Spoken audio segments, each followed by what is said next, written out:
just gone 12 midnight in New York. It is 12 noon in Beijing. It is just gone 6 a.m. Central African time in Babane in the Kingdom of Eswatini. Good morning and welcome to the Monday edition of Kusile Breakfast Show. It is Monday the 25th of March 2024. I am LinkedIn Kule. Many thanks for joining us this morning. LinkedIn, a very good morning to you. Yeah. You know, every time I'm always reminded ukuthi ngiphinde ngithandaza ngisho ngifika la 17 ngoba it's a brand new week. Nkulunkulu ufuna uhlala umbonga ngoba kusibusisa ukuthi utawuvuka nje. Ngeke bese uphakamise emaphiko uthi wena uhlakaniphile ukholile. Phela abantu abathandaza umsombuluko kuphela. No, angithandazi ngomsombuluko kuphela. Always reminded to pray for the second time. Okay. I'm 17. I pray every day when I wake up, but I'm 17. It kicks into it. It's a brand new week. Yeah. Otherwise, my daily prayers are there. So we do want to thank His, the Lord Almighty. It's been a cold couple of days. I'm not sure if it's called a cold front or not. Granger from 12 to 19. Since Saturday. So sibhekene nemakhata lamaningi siyethema nje ukuthi nangabe uyavuka uya emsebenzini awuvami ukuphatha ijezi ngoba uditshela ukuthi encenye sisengangena ebusika siyakukhumbuta namhla ukuthi uphathe lelo jezi lakho noma leyo jacket. Otherwise, a very good morning to you. It is a beautiful Monday morning. We're happy to host you once again on Kusile Breakfast Show. It is the Easter week. Bonke ke Maswati siyathi ukuthi ajabule kakhulu ukuthi singena khona kuma Easter sikhathilekena labanye labatawuqhamuka kuboningizimu Africa nalamanye emave nje bete kangwane ngoba phela livela kangwane sengiyo preferable tourist destination nangema Easters nje abantu bafuna ukudive la kangwane ngoba it's a peaceful country. Siyathandzana lapha kangwane futhi kunetindzawo longathi ivakashela siyakholwa futhi sinjalo nje semasonveni lingithina ngathi sonto lakho ukuthi selihambe kanjani Methodist Church Ndodzana Tsemva ngokositulo ukuthi nembala konke kuyahamba kahle njengoba vele kuliviki lalo liphasika njengoba ingonyama emhlaba yabusisa leyo ukuthi kule weekend ya 29:30 ngilapho ke kuyabe sesekubana leto tinkonzo tekufana kuvuka kwalomdzala wetinsuku kanti ke indzaba lesithathu sibuko nje namhla indzaba kunemsebenzi ukuthi uqale langeni lakusasa lofaka litiko letekulima nebetekuvakasha indzaba lenkulu forest ecosystem sifuna kunaka nje ukuthi inzima yini lesingayidlala singemaswati kugcina mhlambe lawo mahlatsi ethu akade kuze kuthi netinyosi titakhona kuphila role edlalwa ke tinyosi siyibona nasebusiness nje kukhona emaswati laphila kwesifiso namhla lokusikhuluma aphila ngekuthi bafuya tinyosi bakhele luju balifaka etitolo bakhona nto sibaphila kodwa manje luju kulempela sonto ngeno ngomkhuhlane ngasebenzisa luju ngiphilile manje siyabona ukuthi into longayithathela phansi uthi hawu kuyanongotela nje into abayidlana abafuna bunanzi iphilisi lento le iphizi kusite na ugula kanti ke it's not just letinyosi kuphela nje mahlathi particularly while umhlaba confronted by climate change linked to the conservation of forestry ecosystems is more important than ever nje solo sabakhona emhlabeni now more than ever ngisona sikhathi la khona kufuna city preserve leto dinvoleto kanze lenye indzaba lesitayikhulumisa ngiyo indzaba yetemidlalo with Fabrice Msonera, our sports journalist. Indzaba lenkulu Sihlangu Semnikati coming for the second leg nemidlalo waso ke nayo iMorocco. It is being nayo iSomalia rather ngisengilo ukuthi bebadlala leMorocco evikini liphele. They're playing with the Somalia, we're playing eMbombela. It's going to be the second leg while Wellington Vatsi. It is not something we should really celebrate. I'm saying let us go win the second game. We deserve to win both games and really give Maswati hope. Usaqhubekela embili empeleni kusenini nangamambala sita qualify for na AFCON. Kutasita lo ukuthi siqhubeke nje sibe nawo le run ukora lamagoli lamathathu ecanzeni or 6-0 nangabe kuyavuma futhi nje salovela singena kuma Easter sijabule kakhulu. But I am confident LinkedIn ukuthi sitayishaya iSomalia, and I think for you that's a given. It's the Yes. Showcase. It's a showcase. The question is by how many goals? I think that should impress us at least. It's more like worried Al-Shabaab. Kansi ngobandle. worried Al-Shabaab, yeah, but stressed. their mental health is not at its peak, so they should be worried. So we expect our coach Dominic Kunene has been promising us even the second leg na cornerstone, just like he promised us the first one. We did see indeed some beautiful goals by some of our players, but we're also happy to see the politics have been put aside, with regards to some of the players budget, but the fashion at which they were left behind wasn't appreciated, particularly by the sporting fraternity. So we are happy to see they will do better. I think life is all about that, admitting and taking accountability of the when the corner gabi. We'll talk about the game English Premier League as well as our domestic league. It's coming back. It's going to be really exciting weekend. See Easter weekend kutemidlalo. Sifuna ke kube maphephandzaba elive lamuhla hloko lethamba impilo.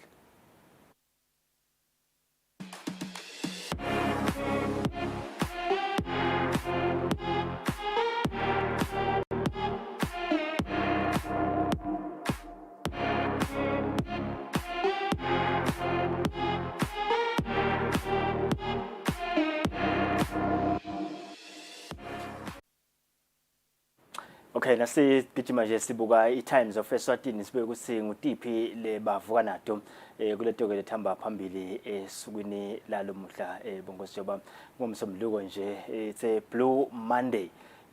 Bagijima ke ngesihloko lesi PS gets death threats to senior health official resign. Lizaba ke iqhubeka ko yekuphenywa kulahleka kwamaphilisi. So emabhalane lomkhulu uthola ke bayamsongela ukuthi batamphambatisa nemvula. So ke laba two senior officials abeseke seka ya resign abeka phansi lapha eministry yaka health enye kenzaba lekhona na lo tafika uyithole I lost 500k to bogus scheme accident survivor uthi kulahlekelwe imali lefika ke ku 500,000 amalangeni nasibuka letinye letikhona lithi don't consume umkhondo wa river water ngase ke takhamunti takhelele tudane nemfula umkhondo lithi akasudliwa lamande. Why paternity leave doubtful for Eswatini men? Ya indzaba le bafuna kuyaphumula nawo. Ya lena ke bafuna basilungu lokusinakhulele lo make nayo ufuna uthathe emalanga yomsitha. Ngaba ngabutheke lapha. Makwabani indzaba ya PS who has gotten death threats iyangimangalisa ngoba ngekwati kwami PS Mabuza, if that's Mabuza anyway, ufike lento sevele yendekile yonke nje lento leyendekile lapha ka health ufike seyendekile, so I feel like it's misplaced ekutheni angatfola ema death threats yena ufike sekakuba kuleli bandla lelitawu lungisa empeleni if you want to look at it that way. So I feel like it's misplaced ukuthi sekangatfola ema death threats from wherever la qhamuka khona. Anyway uyasho naye ukuthi PS says the ministry is not deterred by threats and the law will take its course. I'm confident that it will take its course. Times of Eswatini this Monday morning, making the leading headline in Zabalendege and Shlangana. Just a couple of months ago. Birds escape heavy fine. Capital City Giants to pay reduced 25,000 Emalangeni fine for commotion during the Singizini game. The commotion lapha enhlangano ngathi seyiyanza la kunemidlalo siyakwekhuda lokho nasi sithi ngizathela in our own capacity siyakhuda lokho akusinvo lenhle kusibeka nje sithombe lesibi njengoba nje nasi sithombe kubukeka kune commotion sibi leso sithombe leso. Kwenye indzaba Bull supporters call Ali to action. Indzaba ke lena lethi indzaba bane Highlanders supporters that have issued a series of demands to their South African based manager director Chief Ali Khomongwe. This follows a mass meeting ebeyibanjwe eTolo. Pitso's request in Pretoria, Pitso Mosimane's agent Moira Tlhagalo has stipulated some of the conditions to potential employers of her clients. Ngendzaba Saints wins Australian Grand Prix. Sibuka ke Eswatini Observer kusibagijima nathi bagijima nenzaba lesi teachers government in standoff in the performance management system.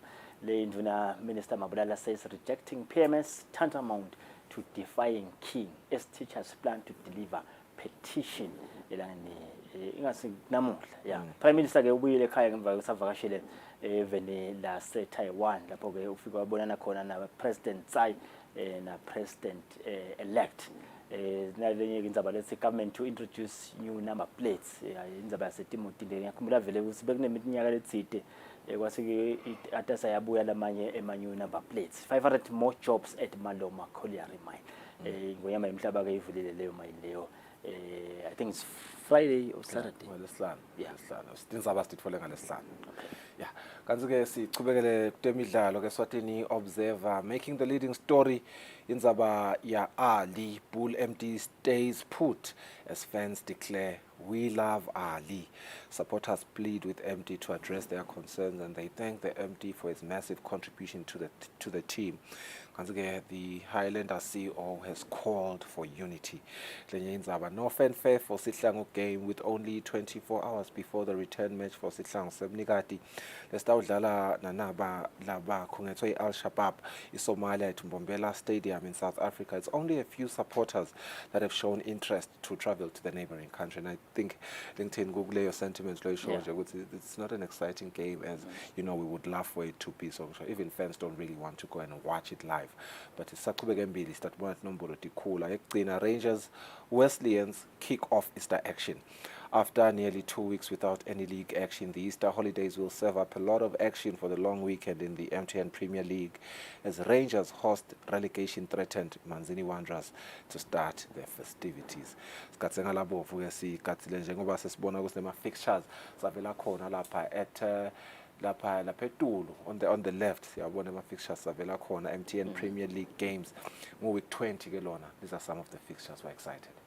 Nasichubekele mbili sifuna kubuka Eswatini Daily News nakhona kuthiwa ke speed up exponent case indzaba lesivele ke isetshenzwa ngandolo lenkulu banayo ke nabo indzaba lesi Prime Minister ubuyile ke ekhaya emva abe ne working visit even lese Taiwan emaswati appeal for more solutions indzaba le koba nesimemetelo se-minister waka-Labour ngalwesihlanu lapho bekabika khona ukuthi yenyukile i-unemployment rate eSwatini inyuke nga-2.1%, sisigijima kubo-35.4% emaswati-ke lede umsebenzi. Ngase-ke sichubeke sibuke temidlalo Eswatini Daily News. Indzaba lehamba embili solonge indzaba ya Chief Ali, winds of change approaching as fans want DU out, Milton in at Bull. Some sections of the Mbabane Highlanders fans called for the sacking of head coach Dumsani Diu Makanya. This was during a meeting that was held at Kodak Hall on Sunday with former Denver Sundowns coach Milton Dlamini already being lined up as his replacement. Full story is found on page 23 of the Eswatini Daily News. On another one, Comfort Jele makes Madlenya U-turn.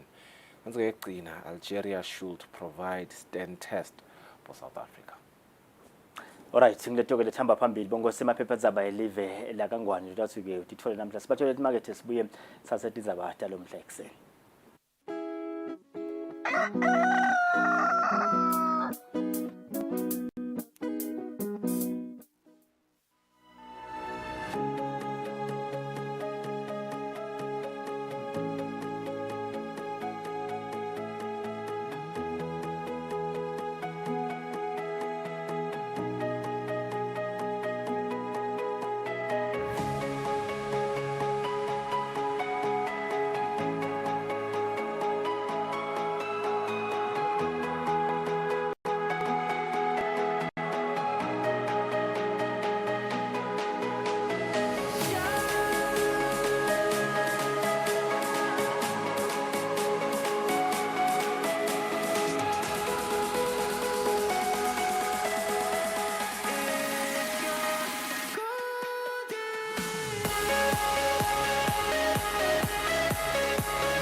Siphinde sinamukele ngalo muhle ehlelweni sithathe nathi tindzaba siswati. Umhlonishwa Mvunankhulu Russell Dlamini uthi live leShayina sihle ngese-Taiwan lithi litimisele kusebenzisana nelive laseSwatini ekutheni kuthuthuke tinhlangothi letifaka ekhatsi temcebo waphansi eSwatini.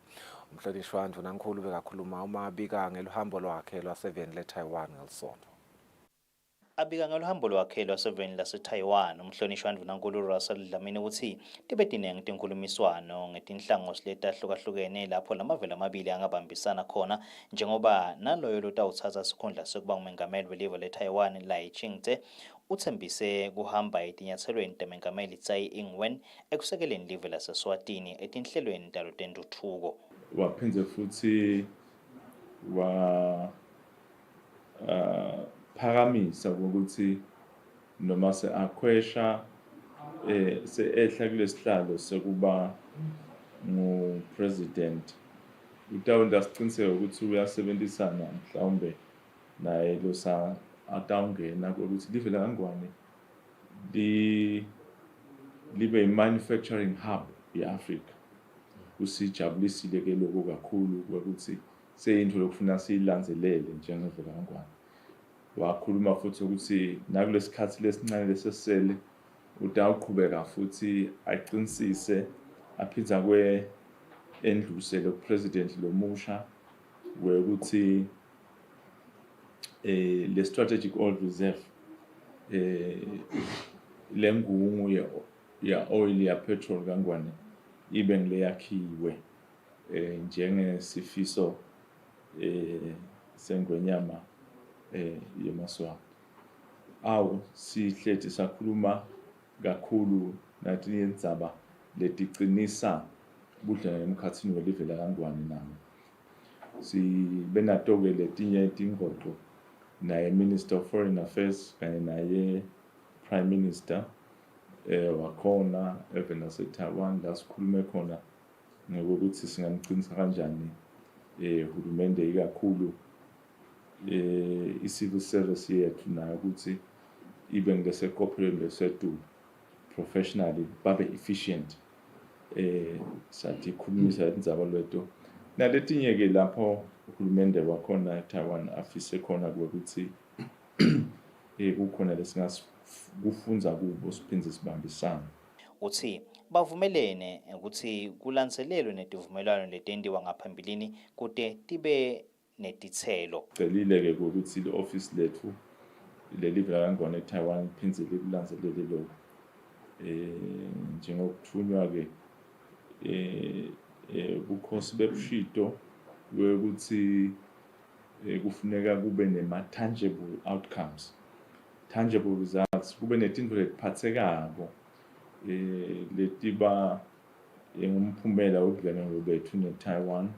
Phindze kube netinto letiphatsekako njalo nje silandzelele tivumelwano netitsembiso letendiwe noma tendiwe eluhambeni lwethu noma tendiwe eluhambeni lwayo imbuko yemhlaba. Uthi-ke bavumelene kuqinisa luhlangothi lwetisebenti ngekutsekela lwati kuboke base-Taiwan lese bacocotseleke ngeluhlangothi lwetisebenti. Etindzabeni kubeka Giyani Msibi, ngise-King Mswati the 3rd International Airport. Onke ngakulokunye umhlonishwa Mvunankhulu Russell Dlamini uthi live leTaiwan selikhombise inshisekelo yokuthi bafundzi balapha eSwatini baye kuyawufundza ngetehlakalo emanyuvesi yaseTaiwan. Umhlonishwa Mvunankhulu abechaza kabanti ngeluhambo lwakhe lwaseTaiwan.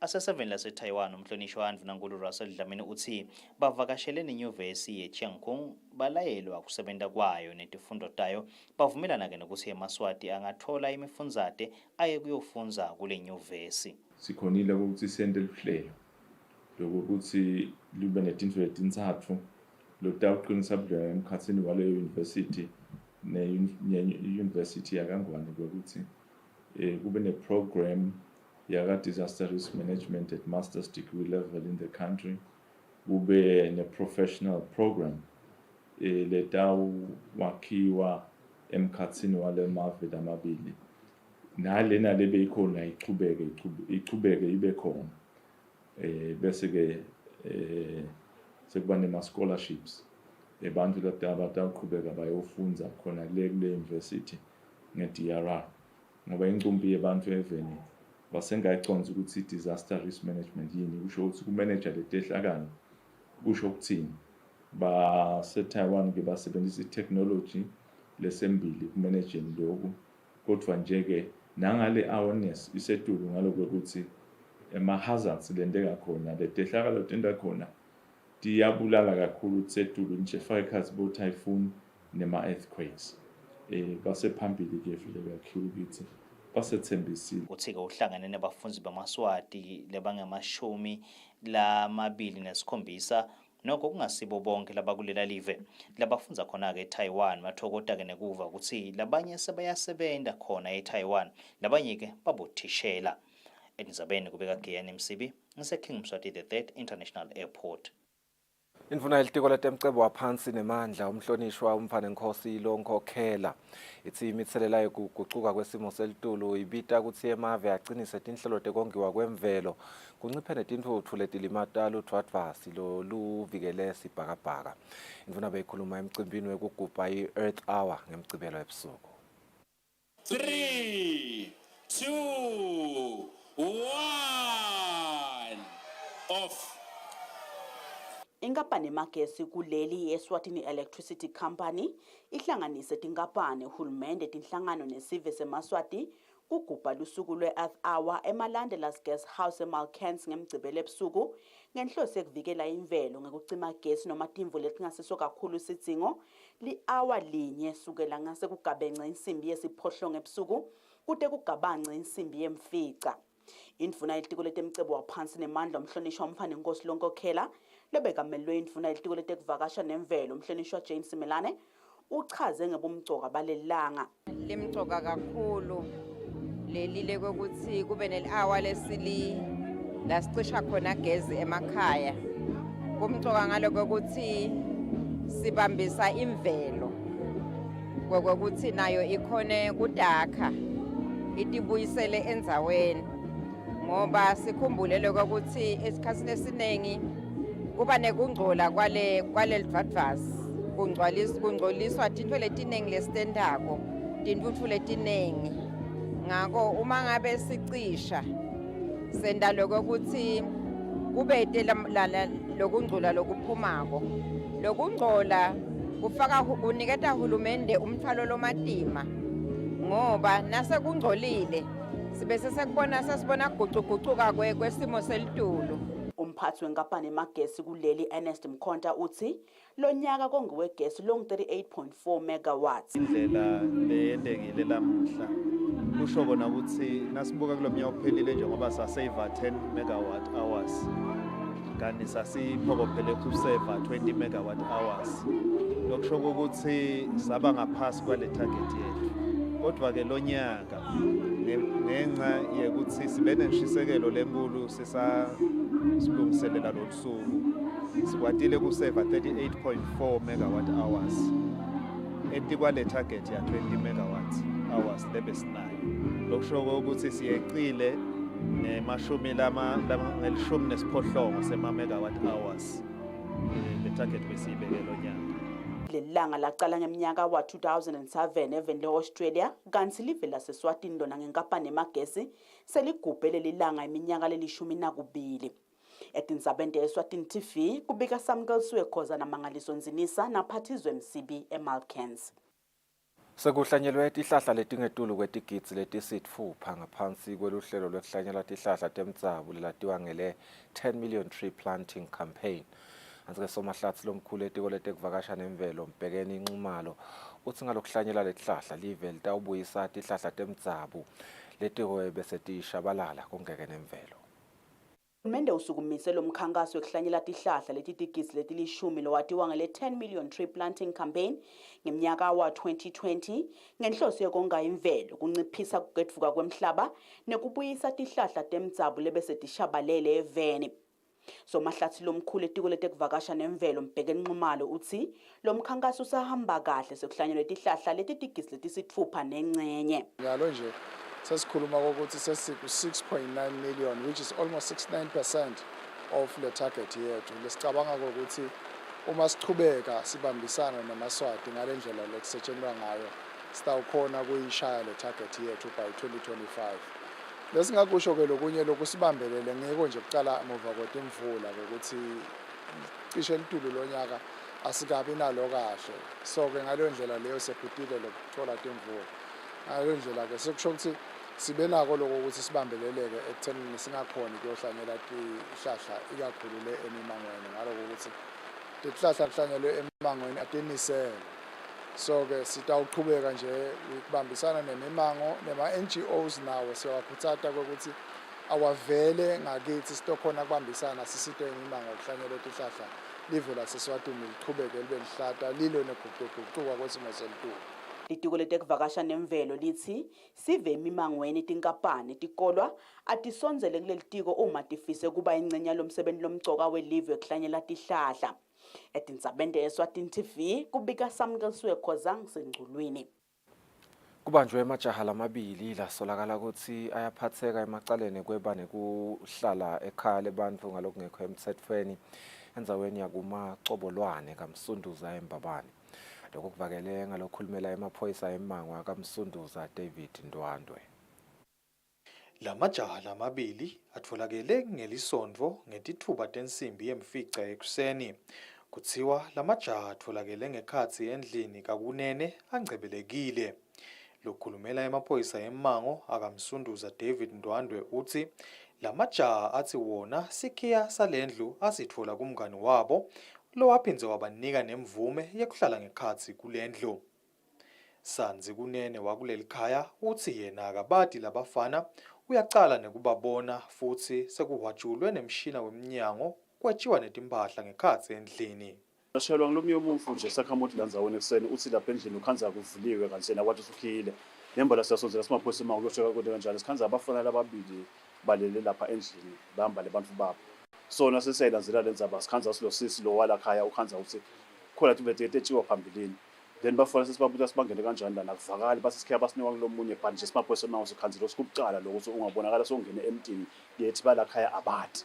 So ngalama-official sibese no indzaba kanje singaze bese yalandzelelwa sase sesishayela emaphoyisa ukuthi no akabathathe sikhuluma nje baye ngasemaphoyiseni labantu ofike bakufole khona imibuto osi kuye ngani batfolakale emntini labangatiwa khona balelela ngekhatsi. Lo mnikati ke lo sisi walapha ekhaya nguye lo shows kunetimvu letilahlekile lapha endlini lo shows nguye ke lesikhanze ukuthi kumgcoka ukuthi akayele emaphoyiseni athi afika achaza ukuthi yini lokulahlekile lokutholakala akusekho akusabonakala lapha endlini lo shows ngabafishane lokulahlekile sekutawuchazwa ngilomake lokuyena ahlala la khaya lebekangekho labangena lapha lemaphoyiseni ukuthi yini lasekhanze seyilahlekile lekhaya. Lo chumanisa sive nemaphoyisa Superintendent Nosipho Mnguni uthi umbiko bawutfolile ngendzaba yemajaha lamabili latfolakele ekhaya lebantfu kamacobolwane ngalokungekho emthethweni. Kanzi-ke ngakulokunye emaphoyisa eMango asemkhankasweni wekutfola lelinye lijaha lelisolakala ekwebeni tintsambo telithusi khona kaMsunduza. Letintsambo telithusi titfolakele endlini lesolakala kutsi lelijaha lihlala kuyo, kanzi lona lelijaha alikatfolakali ngekhatsi kulendlu. Atsi-ke emaphoyisa eMango asetawuchubeka alifuna lelijaha agcina alitfolile. Kubika Kuhle Dlamini etindzabeni Eswatini TV ngiseMbabane.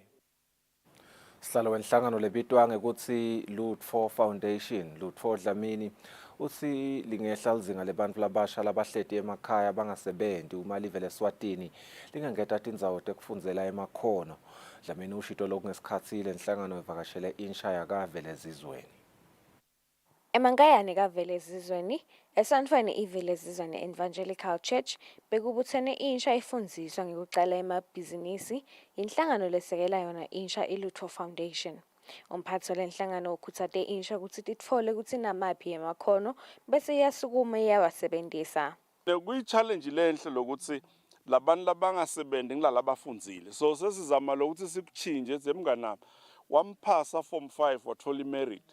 But so nenkinga nyalo. But we have all the skills that everyone needs to survive. Last week ngithole iWhatsApp iphuma kulomnye umntwana une PhD. Asilutho ngicela ungifundise umsebenzi. This is bad. Ngambita ngathi mngani nami boya sale ngikusithi uqala ibhizinisi with a PhD you can do so many things including ukusithi ema form 5s upgrade. Awucabanga kwenda lokwathi yathi bengathi. So kafishane mina yethu lenkinga yethu problem yethu le problem yethu inkinga yethu labantwana labangafundzi there's so much you can do. Bekithemba Dlamini Longusihlalo uthi ngekubuka linani lebantfu labasha kule ndzawo yakavele ezizweni babe sebasungula lenhlangano babambisene nemphathi Lutfo Dlamini. Isintombi yethu sinema skills lamanengi kodwa nje asifuna lokho siwadevelop so sibona ukuthi abantu labasha intombi yabo abasebenti thina sinemakhono lamanengi so besifuna ukuthi lo tasisita ukuthi siqhubeke siphushe lamakhono siqhubekele siyembili ngoba vele imisebenzi kude kulesikhathi sanyalo. Buqopha kuleya ndzawo Sifiso Gumedze uthi inkundla ikhathatekile ngekuhlala kwebantfu labasebasha lokungabe ngibo labatfutfukisa le ndzawo. Ishayine kakhulu lehleli lamakhaya lengasebenzi.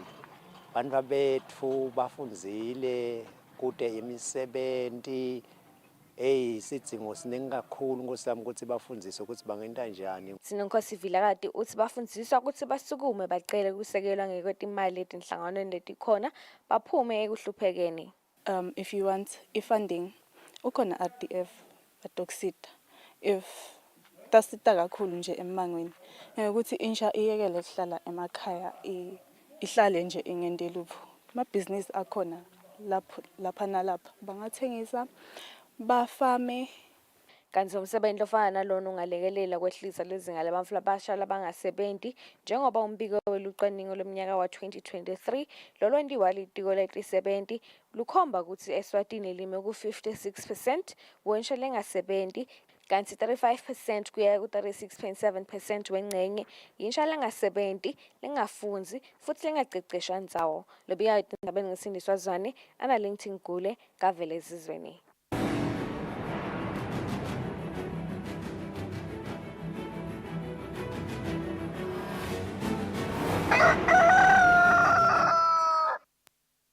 Kutemidlalo live leTaiwan selisekele umdlalo webasketball kuleli ngemali lengu-100,000 emalangeni.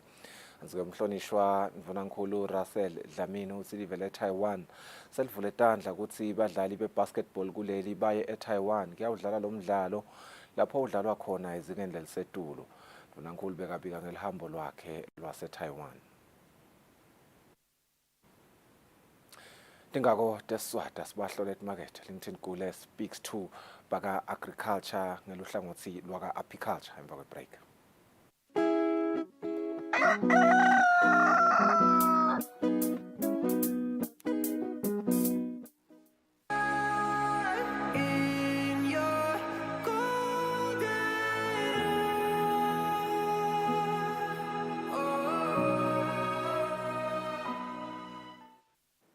Hey you!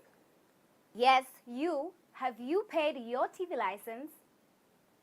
Did you know that by paying for your TV license fees, you will be complying with the laws that govern television possession, and particularly the Swaziland Television Authority Act of 1983 and its regulations? It is a legal obligation. Paying for your TV license can have a positive spin-off as the money collected from TV license fees goes a long way in assisting Eswatini Television Authority procure appealing and relevant content to broadcast on the channel. So now, these fees also increase purchasing of local content from independent producers, which helps ensure that the arts and film industry in the country is well supported thus far, ensures the creation of jobs for eMaswati. The payment of TV license fees goes a really long way in such endeavors as well as nation building. A TV license costs 180 emalangeni per year per device, and for other accessories such as a decoder or njinja, it costs 50 emalangeni per device per year. By paying for your TV license, you will be doing the right thing.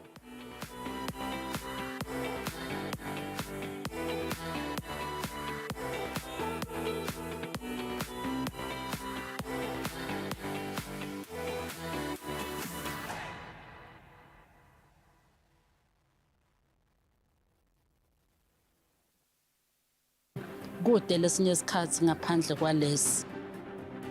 Aba research bafunze. Being risky means ukuthi nalokuwa kwayo kulula. Nathi kufuna sente ukukhicita lokhu sekungeni.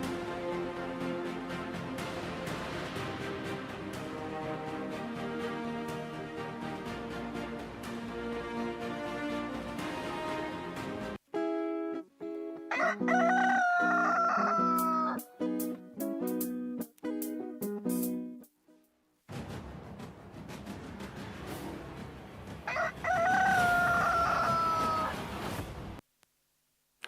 siyaqhubeka naloku ehlelo namhla ekseni yakhumbulayo ngalesihlanu besina Dr Constance Vazidla la siteka indzaba hour lebengemgcibelo ya sindzaba lenkulu ukuthi le target ishayiwe yi Dr Nguvusele ngomukele namhla ekseni. Proud, that's the biggest question. Target ni ishayile. Siyabonga kakhulu mbukeli sibonge nawe msakati. I-target siyishayile saphindze sayigabadzela. I-target lebe siyibekile bekungu 20 megawatts lebe kufanele ukuthi simseve during i-8 hour lebe i-Saturday kusukela nga 8:30 kuze kube nga 9:30. Siveke sisibambise kakhulu saseva ngetulu kwalo 20 sangeta 18.4 megawatts ngetulu kwalo 20 shothi siseve 38 megawatts.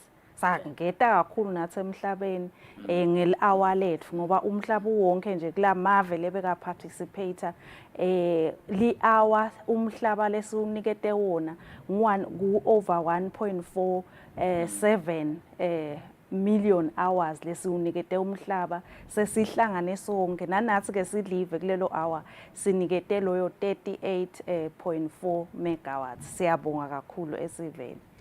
Le 8 hours eyiqhamukile yendlula but emaswati yachubeka yaphila impilo iyachubeka. Then ke umbuto loyinye ke lolandzelayo ukuthi singabeke nifuna kwendekene anichubeke endene emaswati mhlambe sekuphelile le bigger picture ye 8 hour but ke live ifuna ichubeke liphile. Siyabonga kakhulu njengoba sibona nje ukuthi kulo 8 hour kuna 60 plus shokuthi 60 minutes plus kuthi sithi go beyond the hour asiphileni leti impilo leti sustainable. Asengibekise nje lokunye kutawusitana nawe nje ukuthi ngaphandle ukuthi umhlaba siyawenda ukuthi uyakhonza siyawuconserve kuze kusitukulwane sakusasa siubone. Lokunye kutawusita ukuthi kubuye imali itenga kuwa. Asengibekise nje guess wakho chubeka phela ubuke letikhathi kunesikhathi lapho khona igesi uthengeka ngelinani elisetulu khona. Kunesikhathi lapho khona gesi uthengekani ngemali lenconywana. Asengibekisa ngetikhathi tasentambama manje sonke nasesisebenzisa lo gesi sesibuyile emisebentini ngilapho ke la kuphakame khona lo gesi. Sokungcono siletinye tinfo utende kungakafiki lesikhathi lapho khona sonke sisebenza lo gesi lapho khona kuthiwa i-peak hour khona. Noma ke ekseni nyalo nje wonke mzo uvukile nakhona ukhanza athi lapho usebenta kakhulu gesi ubuke ukuthi wena umsebenzisa ngaleti khasi lenjani bathi kunesikhathi lapho khona kune time of use tariff kucwayisa nje ukuthi sibona lapho simsebenza khona sonke wena kufuna ungabi ngabe ngikhathi usebenzisa nabe nje eliyanyana uqale ke wena kusebenzisa igiza yakho asifakeni phela ema time kuze kuthi nangabe ngesikhathi lesithide iyaphakama phinze ihle iyehla kuze kuthi unaye kona labo time of use nekusilesinye isikhathi nangabe lamantu ungawasebenzisi akusithi lokuthiwa wahlalise ashisa lamanti akho nana upheka kwestofini sebenzisa phala ibhodo lelingene nalelo stove lo leyo lo plate le stove lo sebenzisa kona usebenzise naletinye tinfote leti lema alternative sources of energy kunabo wendigezi kunalokunye kuyakusita lokho uyonga uyonga umhlaba phinze nawe uyaseveka nalama lights leso wasebenzisako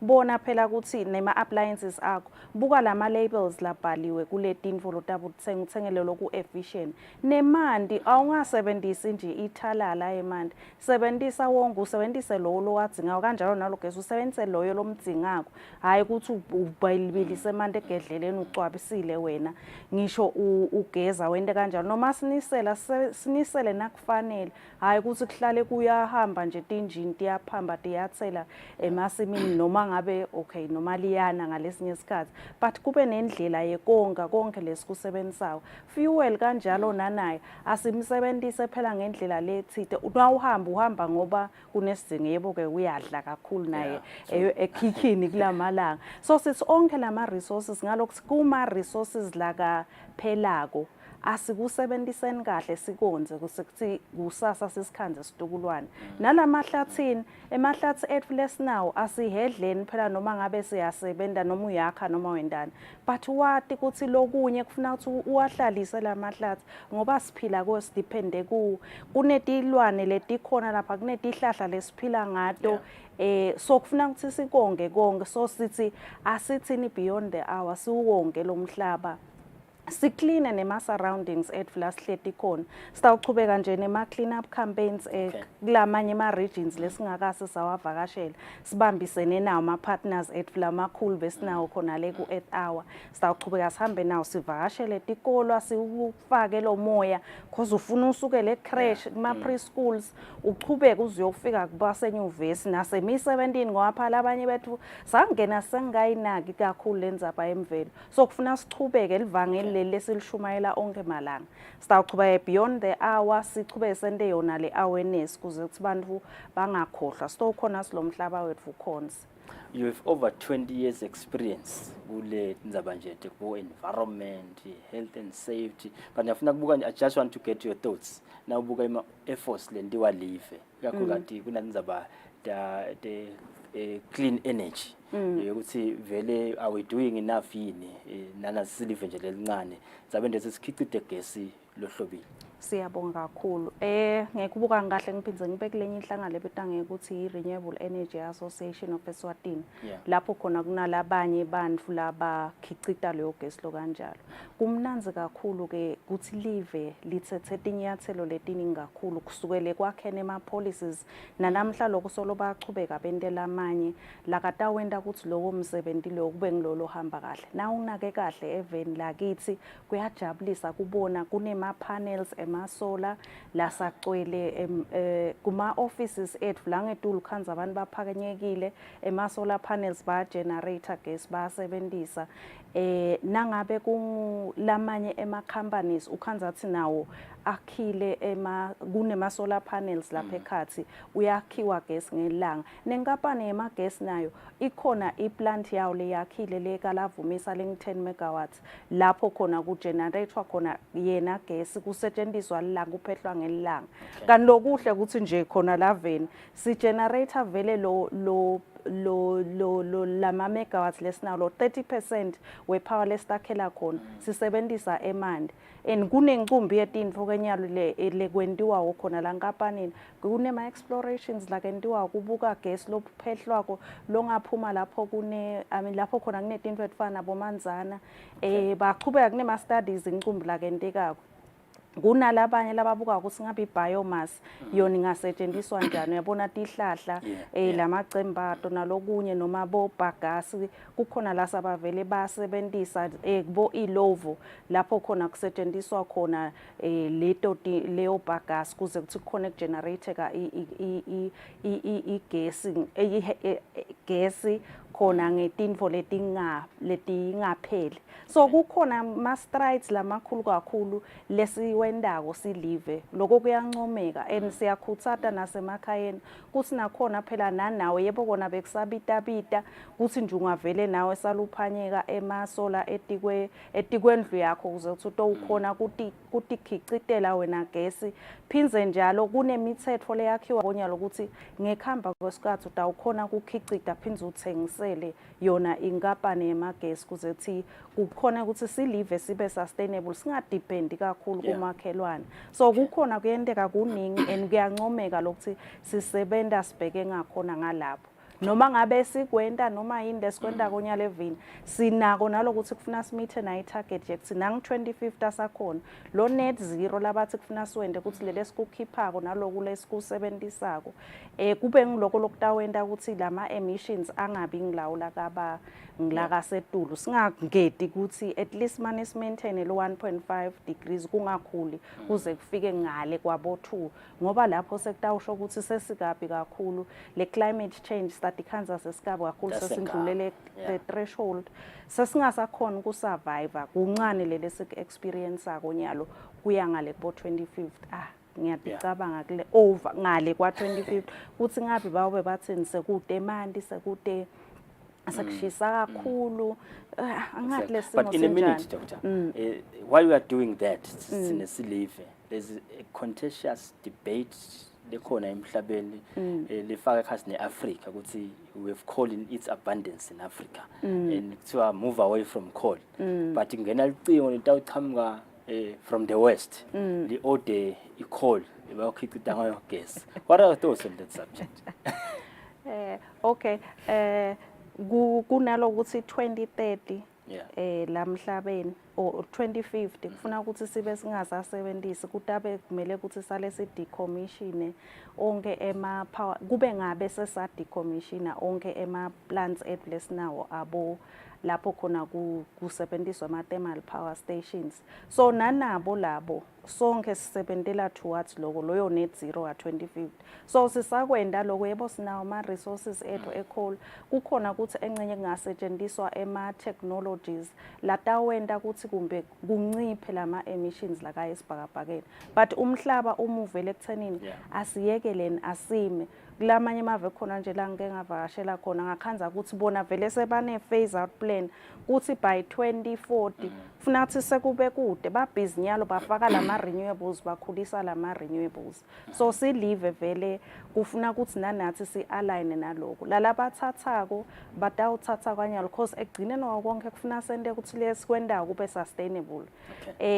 Noma ngabe abakhona nyalo ba extractor but kwanyalo sisasebenta towards ukuthi siyekele mbamba siphase out lama lokusebenza wale coal kufuna ukuthi lama emissions abe ngilawo laka kube nema technologies latawenda ukuthi kungapolluteki kakhulu kungangeni letinto leti contribute kakhulu kulama greenhouse gases. But otherwise nangiyumgomo uthi by 2050 kufuna ukuthi sibe seside letinto setiphaswe out. So kufuna ukuthi noma sinawo lama resources kwanyalo sebenze kahle sikwende ukuthi ku sustainable singendi nje ithalala. Ngiyathemba sinabo batawugcina bavimbekile lokuthi bakwende lokho kwanyalo sitawenda kanjalo uzethi sibe sikhona kuphila si-economy lokufuna ikhulu. Nembala bongosi Dr. Constant Van Zyden bese ibuka nje ukuthi sijabula lokuthi eMaswati akhonile kulibambisa live kungiwa ke loyo guest loyo khona ukushaya leyo target kepha ke stabese ngake sengimcele ngalinye ilanga sitobuya soteka le call ngidahamba ngimlalele kahle na President William Ruto bekunemhlangano lebo se-UAE kunenkulumo lekayibeka lapho ngalenzaba nje yale call lapha eAfrica. Sibathethe market bongosi sibuye nebeliteko leteklini.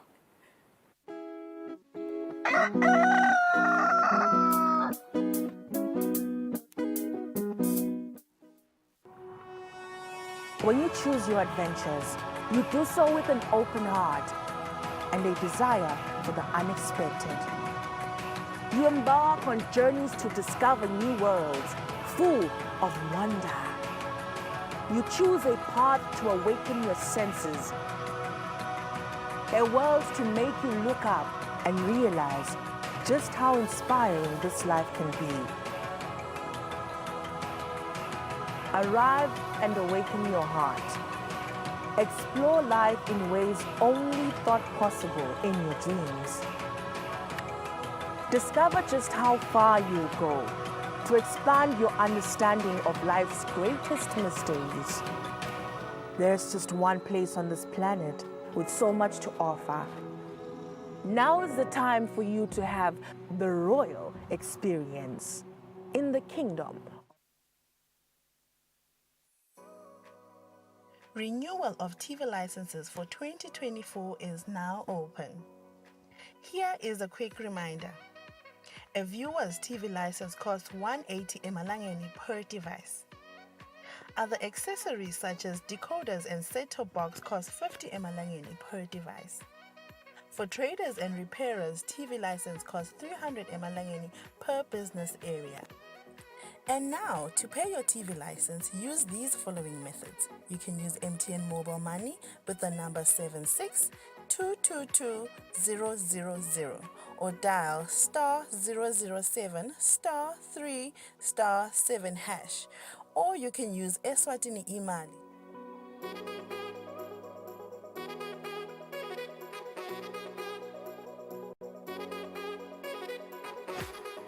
And you can pay our TV license at any post office in the country. Another option is you can use any NetBank branch using our TV license account number 119900430037. Don't forget, when paying for your viewer's TV license, reference with your PIN at all times. And when paying for a retailer TV license, reference with your TIN at all times. For more information, call us on 7802-4543 or 34050163 or 34020879. And you can send us a WhatsApp message on 762222000.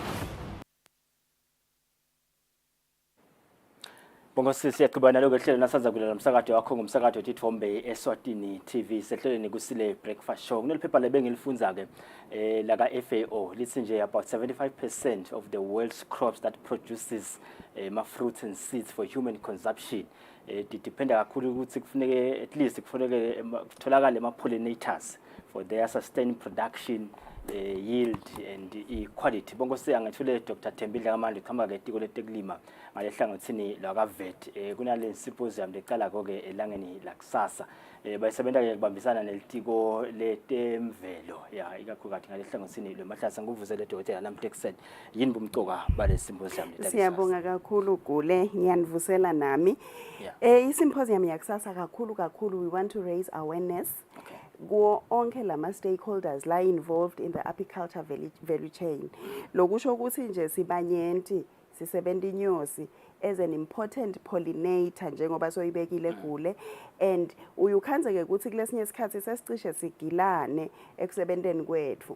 Ngitobekisa nje Gule kunetindzaba tema pesticides and herbicides sesihlakula melula uvela uhambe uthela elikhula lihambe kodwa what is the effect of that enyosini nguloto tindzaba leto ke lele siyotikhulumisa kusasa kuthi singema stakeholders thine lesithintekako kule tindzaba tetinyosi asesihlanganeni sesibuye siyikhulumise lendzaba yenyosi kuthi kodwa vele singayivikela njani ubeka yona kuthi 75% need pollinators bese ke 60% of leto tihlahla dipollinatwa inyosi lokusho ukuthi kuma singathi lenyosi seyiphelile 60% wekudla lesikudlako namuhla kungasiphelela 4 years later sekude impilo emhlabeni. Kuphindze kube nemaswati la phila wona ngalokuthi ala kule business ekukhicida luju ngabe ayakhona la umaswati la okusitakala niwabambisa ngoba ngeke ngifunza lenye iphepha libhalwa ngobomasuku bakhala ngekusilabi labekunene abakhona icontroller tifo bese ke sekulimata lo mkhicijo walo luju. How are we faring on that front? No siyakhona emaswati kuwabambisa onke sitocala nje kulaba labakhala amabhokisi kulaba labakhale tembatho tekuye tinyosini bese sekuba kulaba ke labakhicita loluju nabo bayakhona kubambiseka uma ngabe besingakhuluma nje liciniso malangeni siyaphuma sitihlole letifo letikhona la etinyosini ekhaya Eswatini mhlambe ke asikagcini lapho kulabetako ku symposium kusasa batokuva nekuthi sesichubekile sesenda naku lesithi yi residue control plan ngoba ngaphandle kwesifo enyosini lesibulala inyosi kubese kuba khona lemisalela leba khona kuloluju sesiyafuna ke nako ukuthi sichubeke bese sesiyaqala siyabhobola ukuthi siludla luju lwakangwane lude invele umsalela we-blooded lude invele umsalela mhlawumbe weldeep ngiyabekisa nguleto tinfo leto lesitendako so siwabambisile emaswati onke nayibamba lesymposium yaphela yini nifuna ukuthi kwenteke to say no sibe nema discussions la fruitful ma engagements are positive. What's the main objective? Siyabonga kakhulu Gule lesikufisile ukuthi uma iphela le symposium mhlambe nje sengabekisa ukuthi sicedza i symposium kusasa ngolwesibili ngelwesithathu nelwesine sesihlangana nalaba lephansi ngenyalo lama technicians sesiyokhulumisa wona ukuthi njengoba sesivile ukuthi ku symposium tikhalo tithini tawo onke emaswati so utibekile letinye labanye bakhala ngekuthi asinitholi la nifundzisa khona labanye bakhala ngekuthi khona nalabakhala ngekuthi yathi khona leti nyosi ngiyesaba lokutikhipha mina ngicela into ngikhiphela so sitothatha yonke le mivo leyo yemaswati sesiyahlangana ke sesingema technicians ngelesithathu nangelesine sesiyakhuluma ukuthi sesichubeka sithini lele sikufisile ke emalangeni ukuthi uma ngabe sicetha ngalo lwesine sibe emaswati sesikhona kwaniketa umuca lohlobile ukuthi uma nifuna kufunza ngetinyosi nibheka ngala uma ngabe nidzinga kulekelelwa ngakuphi sesiyakhona lokuthi sibalinke na the relevant officers langakhona kuyobasida. Finally Dr. kune climate change manje ingabe lokuguquka kwalesimo selitulu kukhinyabeta njani umkhicido weluju kukhinyabeta njani nje kuphila kwale nyosi losizitsingena kangaka futhi uteka yona mbamba laba khuluma dona letindzaba teguquguquka kwesimo selitulu batobe bakhona nabo njengoba sisho ukuthi sibite onke lama stakeholders kuyathi khinyabeta ke tinyosi kukhinyabete nanawo lomkhicido inyosi uyayati ukuthi kuze kuthi iphile gule iphila ngani ngembali ngalesikhathi sesikhuluma sekushisa kakhulu seyomile le nectar inyosi itozama kuyokudla idla loluju lebe idibekele lona ibhangele tikhathi temadima ngoba phela yenda njalo vele kuphela kuthi thina siyesibese siyalithatha siyalisebenzisa uma ngabe ke seliphelile loluju vele sekude inyosi letophila ngako seyahamba ke iya absconda iyabaleka iya migrate iyofuna lapho kunetihlahla ngakhona singagcini ke lapho sitoyikhulumisa ke nayo ukuthi incumbi yebalimi sebazama kuyijubela lendzaba sebahamba bathenga shukela bakhe umntanya bazame kuyondla inyosi bendele ukuthi ingabaleki liyaphuma loluju mane akusesulo loluju lesilifunako sekuphuma shukela nguleto tindzaba leto ke lele sitoti khuluma sikhona sisonke sinesiphintsana nempilo yenyosi bengithi ngiyagcina kanti asengigcina mbaba ke nyana le living yalibuka nje the four regions of the kingdom akafanani in terms of the weather patterns and everything ngikuphi la khona mhlambe ngicikutela ukuthi le nyosi ayifuywe noma ngathi uyafuya noma uyalinywa yini la kunezona bese nje manzini baye bathi mhlambe ingalunga khona hoho ke eshiselweni nalibombo ke bunanzi kakhulu benyosi igule busekuthini yona iphila ngembali silibuka live la kangwane even though lama regions ehlukene kodwa onke lama regions anawo emahlathi utositekela waka forest njengoba sowushido futhi tikhona letimbali umehluko ke sowusekuthini kuletinye tifundza la ukhanza khona silamahlathi manyenti lelitulu lina kahle letihlahla dinengi uyukhanze ke ukuthi khona sesivuna mhlawumbe kathathu ngeminyaka kuletinye tifundza la ukhanza khona ukuthi lesimo selitulu nale imvula ayivamavami kuba khona sesiyovuna ke mhlawumbe kabili mhlambe sesikhuluma nje kule live la kangwane libusisekile lina lamahlathi lawa esindvu letihlahla tesindvu phinze libe naletihlahla leletihlanyelwe ngiko ke lo lokwenta ukuthi silive inyosi uma besingayisebenta mbamba siyikhuthalele impela besingakhona kuyibona i-economy icina ngenzaba nje yeluju kanye naleletinye tivuno lesitfolako eboxini lelinyosi letofaka ekhathi bo wax letofaka ekhathi bo bee venom letofaka ekhathi bo propolis ngoba akusilo luju kuphela lele silivunako la nyosini tonke leto tindzaba leto sitobe sititeka kulamalanga lamathathu lalandzelako. Dr. Asiba kakhulu isikhathi sakho semese sitakubona emva kwale symposium sive lokuthi ingabe kuhambe njani bonke sita bahlela nje market nasibuya ko sithatha nje our top stories bese ke sithatha ke baka forest sitovalo ukuthi ingabe lokuphela kwemvangati kuphele kwetihlahla nje letitside kukhinyabeta njani ikakhulukazi nasikhuluma ngale tindzaba letinyosi sibathe market bonke sisibe nendzaba njalo mhlekuseni.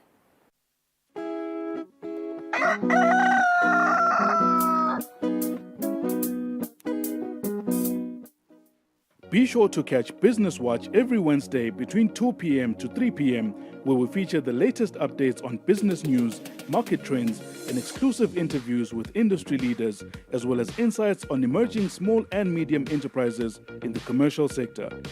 Business Watch, your business leader.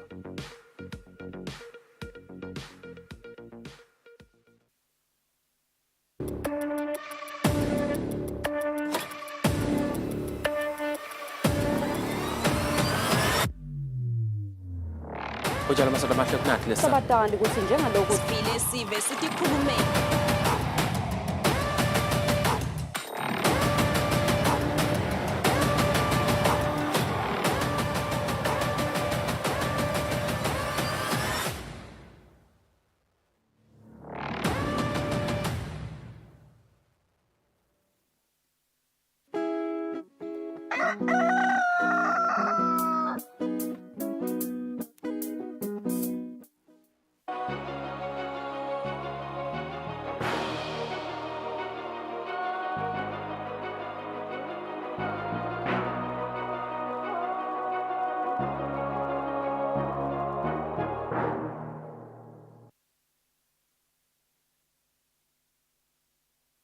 Because siyaqhubeka nalo hlelo namhla ekuseni. In fact, we shall now take a look at news making headlines in some parts of the world. Air and artillery strikes pounded targets in Gaza on Sunday as UN Chief Antonio Guterres called for a surge of aid into the besieged territory. He said it was stalked by horror and starvation. Viewer discretion is advised on the following story. In Rafah, the night was interrupted again by airstrikes that destroyed residential buildings. This border city is the place where Israel had told Palestinians to find refuge. More than 1 million people came here. Hassan Zanoun and his family were sleeping when their building collapsed. They're all displaced. Most of the people in this region are displaced people, civilians. They told us we were in a safe zone. On Sunday, again, families mourned their loved ones in this Rafah hospital, caressing their body bags one last time. Israel says it's hoping to destroy Hamas's military capabilities to avert new attacks against its territory to press for the release of the hostages. But survivors say civilians are the ones getting killed. We have nothing to do with anything. We're civilians, that's all. They want to fight with Hamas. Let them fight Hamas. Let them kill its members. As for us, the displaced people, we have nothing to do with it. After visiting the Egyptian side of the Gaza border, UN Secretary General Antonio Guterres called again to stop the violence, urging world powers to act at once. Nothing justifies the abhorrent October 7 Hamas attacks and hostage-taking in Israel. But nothing justifies the collective punishment of the Palestinian people. The Security Council will examine a new resolution on a ceasefire on Monday after previous ones were blocked by vetoes. If this one passes, pressure would increase on Israel to suspend its strikes.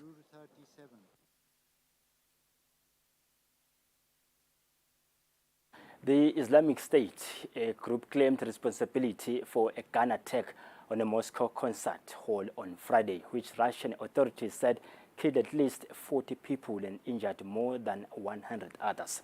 Viewer discretion is also advised on the following story.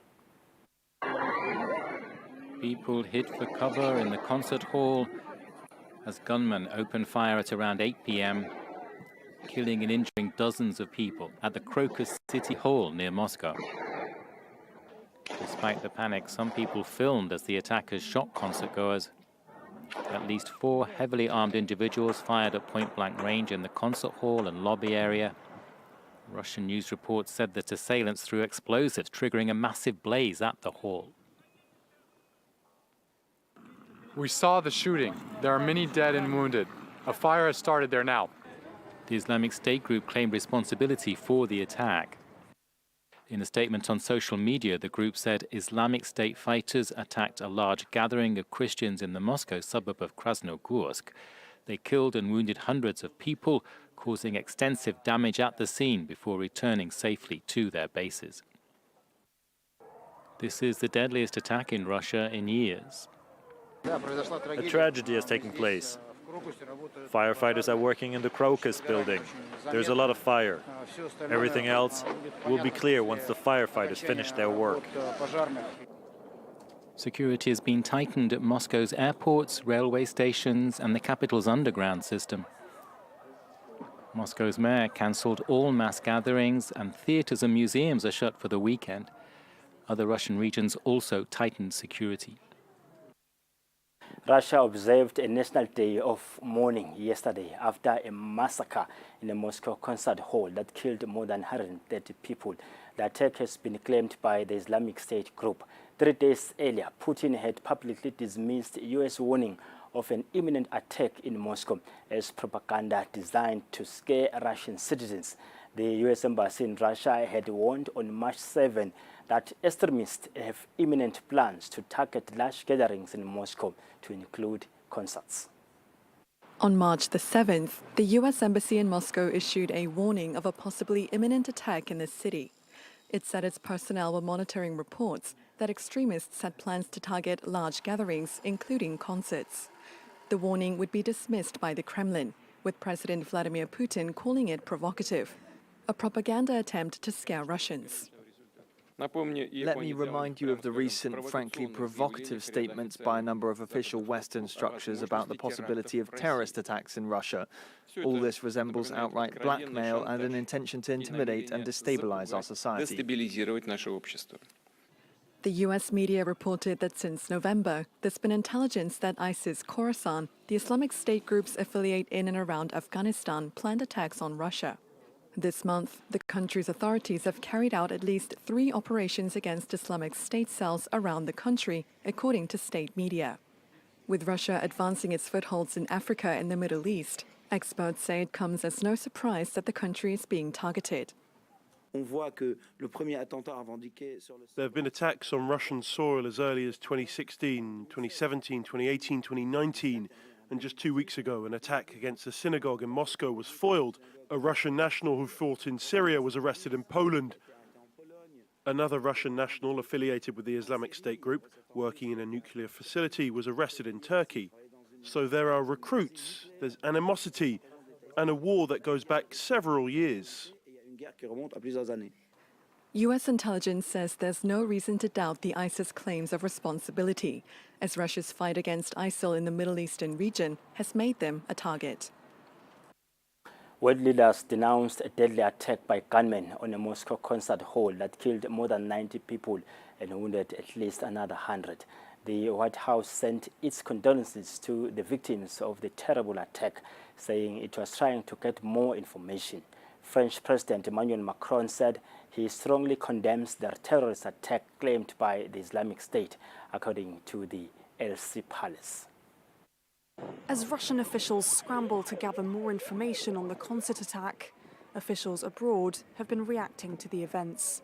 White House National Security Council spokesman John Kirby talked to reporters in Washington. The images are just horrible and just hard to watch, and our thoughts obviously are going to be with the victims of this terrible, terrible shooting attack. The US had issued a warning to its citizens 2 weeks ago after intelligence indicated extremists had imminent plans to target large gatherings in Moscow. The US Embassy has now issued a statement saying it was shocked by the attack. Reactions have also been pouring over social media. Italy, Germany, Spain, Serbia, Belarus and France are among the many issuing condolences and condemnations. The images from Moscow tonight are horrifying. Our thoughts go to the victims and to those injured as well as to the Russian people. All effort has been made to determine the causes of these heinous acts. The Islamic State has already claimed responsibility for the attack, something the United States has confirmed. But worried that the Kremlin may place blame on Ukraine, officials there have denied any involvement. 3 of the 4 suspects charged with carrying out the concert hall attack in Moscow that killed more than 130 people admitted guilt for the incident in a Russian court yesterday. Bent over, blindfolded and bound, the suspects are hauled into the Russian Investigative Committee building in Moscow. They'll be interrogated here as the investigation into the Crocus concert hall attack continues. According to investigators, this is the getaway car of some of the alleged attackers. Authorities say they were apprehended as they drove away from Moscow on Saturday. The suspects in this video released by security forces appear to have been heavily beaten. Under questioning, one says he was contacted on the messaging service Telegram and offered the equivalent of €5,000 to participate in Friday's attack.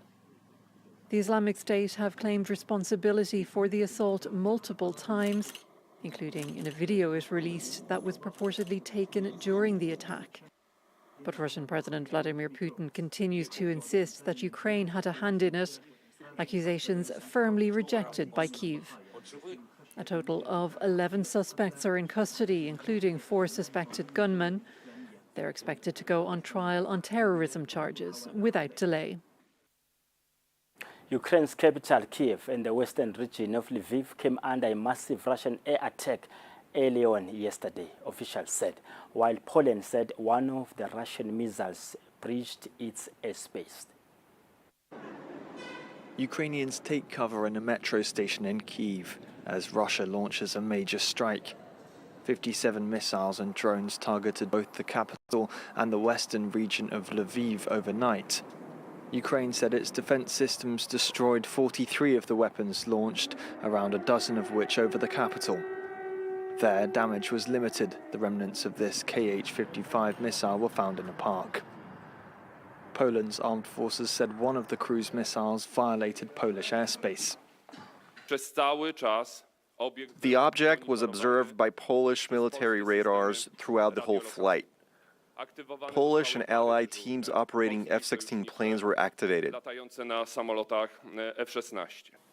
In Lviv, critical infrastructure was hit 2 days after the largest bombardment of Ukraine's energy system in more than 2 years of full-scale war. The attack affected 12 regions, which is almost half of the country. In total, 1.2 million subscriber points were disconnected. This is a huge number. Russia has been pounding Ukraine for days, which Moscow says is retaliation for Ukrainian attacks during its recent presidential election. Russia has attacked electrical power facilities in much of Ukraine, including the country's largest hydroelectric plant, causing widespread outages and killing at least 5 people. Across southern and eastern Ukraine, more than 1 million people woke up Friday without power. Overnight, Russia launched its largest ever attack on Ukraine's energy facilities, firing around 150 missiles and drones. Ukrainian officials calling it an attempt to cripple the country's electricity and heating network. Residents in Kharkiv struggle to cope.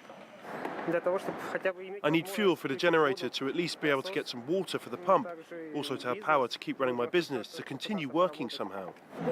There's no cell signal. We need to get in touch with elderly people, see what's going on. Russian missiles hit homes as well. Here in Zaporizhia, families watched as rescuers searched for adults and children trapped under debris. There was so much flying above us. I couldn't comprehend it. I had one goal, to ensure that my child lived. I rescued him from the rubble. As the bombs fell, Russia decided to finally call its action in Ukraine a war. For the first time Friday, the Kremlin explicitly said such. По сути, после того, как коллективный Запад вступил, это превратилось в войну для нас. As Vladimir Putin celebrates securing another 6 years as Russia's president, attacks across the border have sharply escalated. He has vowed to continue his full-scale war on Ukraine. France's government increased its security alert warning to the highest level on Sunday after the deadly attack at a Russian concert hall, and the Islamic State ISIS group claims the responsibility of the attack. Several students in northern France had a worrying email on their phones on Saturday. They talk about deaths, that we're going to pay a high price. The message was sent by a person presenting themselves as a fighter for the Islamic State group. The person talks about attacks using explosives on Monday against 122 secondary schools in several departments in northern France. I'm afraid to go back to school. We live in a world now where we can no longer be alone. We almost have to be in a group to avoid problems. I am in fact trying to say to myself that this could be false, but I know that something can happen anytime. The threats were sent via the school's digital workspace, where teachers, students and parents can exchange information. The perpetrators are said to have taken over certain accounts and then spread their messages on a large scale. Last week, some 50 schools in the Paris region were targeted by a similar attack. Teachers' unions are concerned. A teacher was murdered in the town of Arras last October. The perpetrator was indicted for criminal terrorist association. This is starting to be extremely difficult to manage. The important thing is to begin working seriously. This has been done since the Arras attack. We can't say nothing has been done, but a lot more has to be done. With various governing bodies, we absolutely have to provide answers to colleagues, students and families. Schools will open under tighter security on Monday. The French Prime Minister Gabriel Attal has raised France's security level to its maximum. He vows to track down the people making terrorist threats. U.S. President Joe Biden campaigned on his health care record this past weekend, while his political rival Donald Trump had to focus on meeting a deadline to post a bond to a New York State court after losing a civil fraud case. After being found guilty of persistent fraud in his business practices, former President Donald Trump faced a Monday deadline to post a $454 million bond to a New York State court. Trump announced Friday via his Truth Social platform that he had the cash and repeated arguments he previously made in Palm Beach, Florida, against the civil fraud case. This was a rigged trial by a crooked judge and a crooked attorney general, but they'd like to take the cash away so I can't use it on the campaign. The question of whether the witch hunt narrative could help Trump politically was posed to Democratic Representative Alexandria Ocasio-Cortez, interviewed Sunday on CNN's State of the Union. Has there ever been a president, Republican or Democrat, that has been subject to this level of criminal charges, indictments, and investigations? This is not about party. This is not about politics. This is about corruption and criminality. Appearing on NBC's Meet the Press, the former chair of the Republican National Committee, Ronna McDaniel, commented on reports about a new joint fundraising committee between the RNC and the Trump campaign, and whether it's appropriate for Trump to ask donors to pay for his legal bills. If they feel strongly to support his legal bills, then they have every right to do so. And I think he's being very open that they're helping with his legal bill. Also in the race for a second term in the White House, U.S. President Joe Biden held a virtual rally Saturday, joined by his Democratic predecessor, Barack Obama, and House Speaker Emerita Nancy Pelosi. Biden focused on the topic of affordable health care. This election is about two different visions of America, as basic as that. My vision, our vision about the future, where folks have the freedom and security of affordable health care, low prescription drug costs, and just a little more breathing room, as my dad would say. Biden reassured voters he would preserve the Affordable Care Act, also known as Obamacare, and criticized Trump for vowing to dismantle it, even as around 20 million people have signed up for it this year alone. Slovak ex-foreign minister and current parliament speaker Peter Pellegrini will face off in April's presidential election runoff. Near final results showed on Saturday. Liberal Ivan Korchok stands victorious in front of his party, having scored around 42% of votes, qualifying him for the second round of Slovakia's presidential election. Backed by the opposition, Korchok adopts a strong pro-EU and pro-Ukraine stance, like the outgoing president, Zuzana Chaputova. Ahead of the second round, he warns against populist rival Peter Pellegrini and emphasizes putting Slovakia's foreign policy back on track. Peter Pellegrini declared himself the guarantor of foreign policy, and today he's witness to the fact that the Slovak Republic has completely lost its foreign policy compass. Parliament Speaker Peter Pellegrini, who gained 37% of votes, is part of populist Prime Minister Fico's Russian-leaning coalition. He is an advocate for peace talks between Kiev and Moscow and is opposed to sending military aid to Ukraine. We will support peace, not war, and will not put the sovereignty of the Slovak Republic at risk. We'll defend it, even on the international stage, and will always protect the interests of Slovak citizens. For supporters of the populist coalition government, Pellegrini's victory would be a means of strengthening his power in place. The latter is undertaking highly controversial reforms in the justice system and the media. For the opposition, this is a chance to reduce the influence of Prime Minister Robert Fico, whose Russia-friendly policies have been denounced by Ivan Korchok. Since no candidate won a majority in the first round, the two will face each other in a runoff on April 6th, where the nation of 5.4 million people will vote again. Senegal began voting yesterday for a new president in an unpredictable race following months of uncertainty and unrest.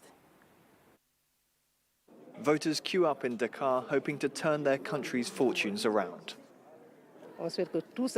We're hoping that everything gets sorted out and that things go well for Senegal, and that God gives us a good president who will run Senegal well and put people back to work. One issue that's high on the menu is fish. Not only is it used in thieboudienne, the national dish, but the fishing economy employs a fifth of Senegal. The carpenter, or the fishmonger, or the women who sold the fish, or the coffee seller, the gas station attendant, the ice factory, they all depend on the fishermen. Catches have halved in the past 2 decades, with many Senegalese blaming overfishing by foreign companies. It's one of the factors leaving the economy in a bad state, with food and energy prices driven higher by the war in Ukraine and widespread unemployment. Seeking better fortunes, tens of thousands have embarked on life-threatening journeys up the west coast of Africa towards the Canary Islands. Just as fragile as the economy is Senegal's democracy, which was considered one of West Africa's most stable. Months of unrest culminated in an unsuccessful attempt by President Macky Sall to postpone the election. Among a wave of coups d'etats in the region in recent years, Senegal has so far avoided a similar fate. There are 17 candidates and the race is wide open. A runoff round is likely, and the people of Senegal expect whoever wins to boost the economy with recently discovered oil and gas reserves and steady the ship of democracy. More than 130 school children seized by gunmen in a mass kidnapping in northwestern Nigeria earlier this month were released unharmed on Sunday, officials said, and the army also confirmed. It's a relief for these children and their families after 2 weeks of ordeal. Following a rescue operation launched by the Nigerian army on Friday, these 17 kids can finally return home. They had been kidnapped by armed men on March 9th during an attack on their school in Sokoto State. This is a result of deliberate efforts by all security agencies, both here and that of Zamfara State, to ensure the safe passage and recovery of these abducted children. So we want to assure the people of Sokoto State of our commitment to ensure that life and property are safe and secure. Since the beginning of the month, Nigeria has seen a wave of mass kidnappings in the north of the country. On March 7th, over 250 children were snatched from a school in Kuriga. Their families are desperately waiting for their return. Last week, more than 100 people were kidnapped in northwest Nigeria in 2 separate attacks in Kaduna State. Kidnappings by criminal gangs demanding ransom have become an almost daily occurrence. They target schools, villages, and highways where they can quickly kidnap large numbers of people. We have a serious problem, and we're suffering because of the bandits who have come into our community and kidnapped our children and relatives. We don't know peace in our community. These successive waves of large-scale kidnappings represent a major challenge for President Tinubu, who was elected based on his promises to tackle the issue. However, according to risk management consultancy firm SBM Intelligence, almost 5,000 people have been abducted since the president took office in May last year. All right, it's a wrap on the international front. We shall now take a short commercial break. On the other side of that, I shall be talking to Vumelani Dlamini from the Ministry of Tourism and the Forestry Department.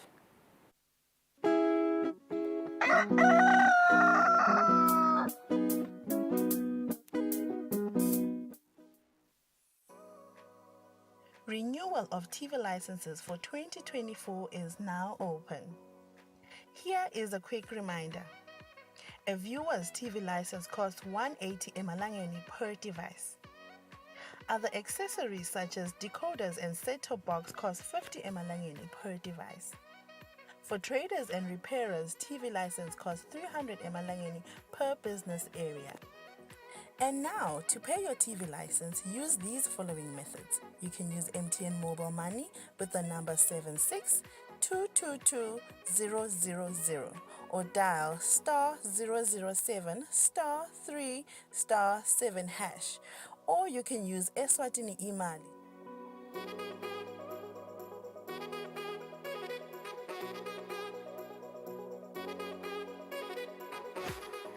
And you can pay our TV license at any post office in the country. Another option is you can use any NetBank branch using our TV license account number 119900430037. Don't forget, when paying for your viewer's TV license, reference with your PIN at all times. And when paying for a retailer TV license, reference with your TIN at all times.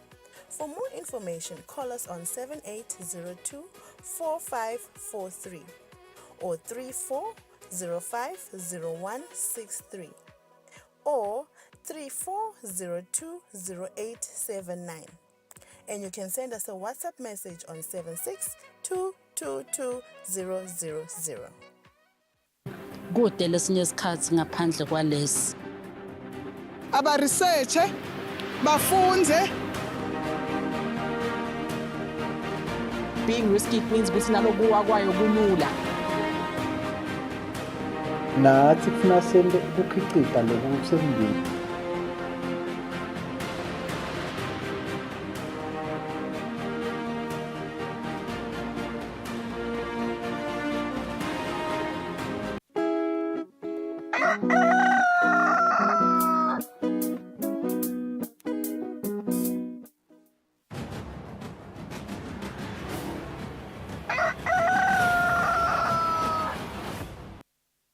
All right, it's 26 minutes after 7. Siqhubeka na indzaba yethu benkosi siqale na Dr. Dlangamandla la besibuka khona indzaba yetinyosi. Labanye ke laba sinzekako kule symposium letabi khona kusasa ngibo somahlathi. Sinemlanga nje namhla kuseni qhamuka khona etiko la tourism nekongiwa ke kwemvele kulo hlangosi lemahlathi. Dlamina ngikuvusele namhla ekseni. Mhlambe ngayicala nje lendzaba yekuseni ingabe ni lenibuke emahlathi kini imcoka ngale symposium yakusasa. Ngiyabonga kule ngibingelele nebabukeli. Indzaba ye-symposium yetinyosi thine sidibana ngayo ngalendlela ukuthi masisebenta lendzaba yemahlathi sihamba lemakhaya sidibana netinkinga ukuthi emahlathi lamaningi sekaya ngekuncipha bayawajuba labantu and masithi siyabakhulumisa abantu bakhala ngokuthi baphethwe indlala balambile. And mawubuka lokujuba sihlahla le period lokugaina kwaso kuthatha isikhathi especially letesindu lokukhula kwato.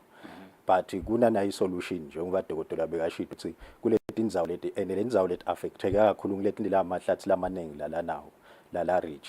So inyosi mawubuka ukuthi dokotela ungakhona kuvuna kathathu. So le tinyosi at the same time dingaba isolution yokuthi kuvikeleke la mahlathi because mangabe vele labantu lokubenta abajubela mahlathi ngilendzaba yendlala. But awukhona lokuthi bafile tinyosi bavune kathathu bakhone kwakha i-income lethile. Kuna nahlahla nati thine nje bale kubohe reforce bese ubona mvangati sinembondo kube nelebovu nalemhlophe kube nemvongothi kuvala ke kwasithi ihlahla leti lesethi it's either tisekho noma setinciphile. Ingabe nanibuka vele lelive lonkana nje tisekhona leli hlahla lethu lensinyabalanzelela labetinyosi basi ke ngitona ke the indigenous trees ngona ke abasitha seni bakhicite luju lelikahle. No tihlahla diliqiniso lithi vele tiya ngokuya tiyathi sinciphela kule. That's why sivikela and lokhu kuyi challenge ngenhlanhla nje kusukana namba baka EEC Dr. Van Zayden. Yes. Sisebenta nabo tona letindzaba tabo climate change and ithi inangu international UN uthi 1/3 of climate action by 2030 inga-achieveka lo by ku-restorisha neku-conserva kwema-natural ecosystems lekufaka tihlahla nema-wetland.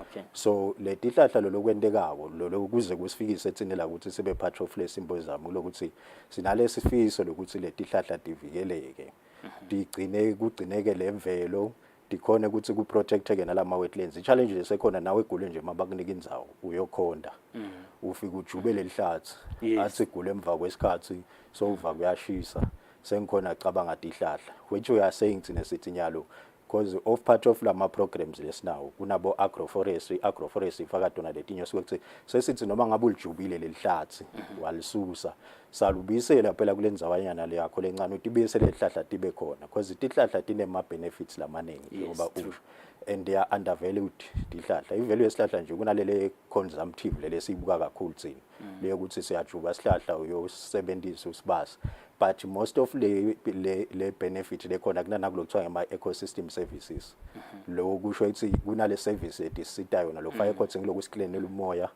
isiprotectela tindlu tethu ngiko nje mawukhanze ethi wakhile nje kunehlahla la dutane kunama extreme conditions la khona when uphephile so lese kupronyotha lokunye ngilokuthi bantu abathi mabafika bathola indzawo bangadibula le tihlahla bati conserve agroforestry futhi international mawubuka kubo UN uthi UN i-agroforestry ine potential yokuthi itawu reduce food security challenge which means it has the potential to feed 1.3 billion of the world population.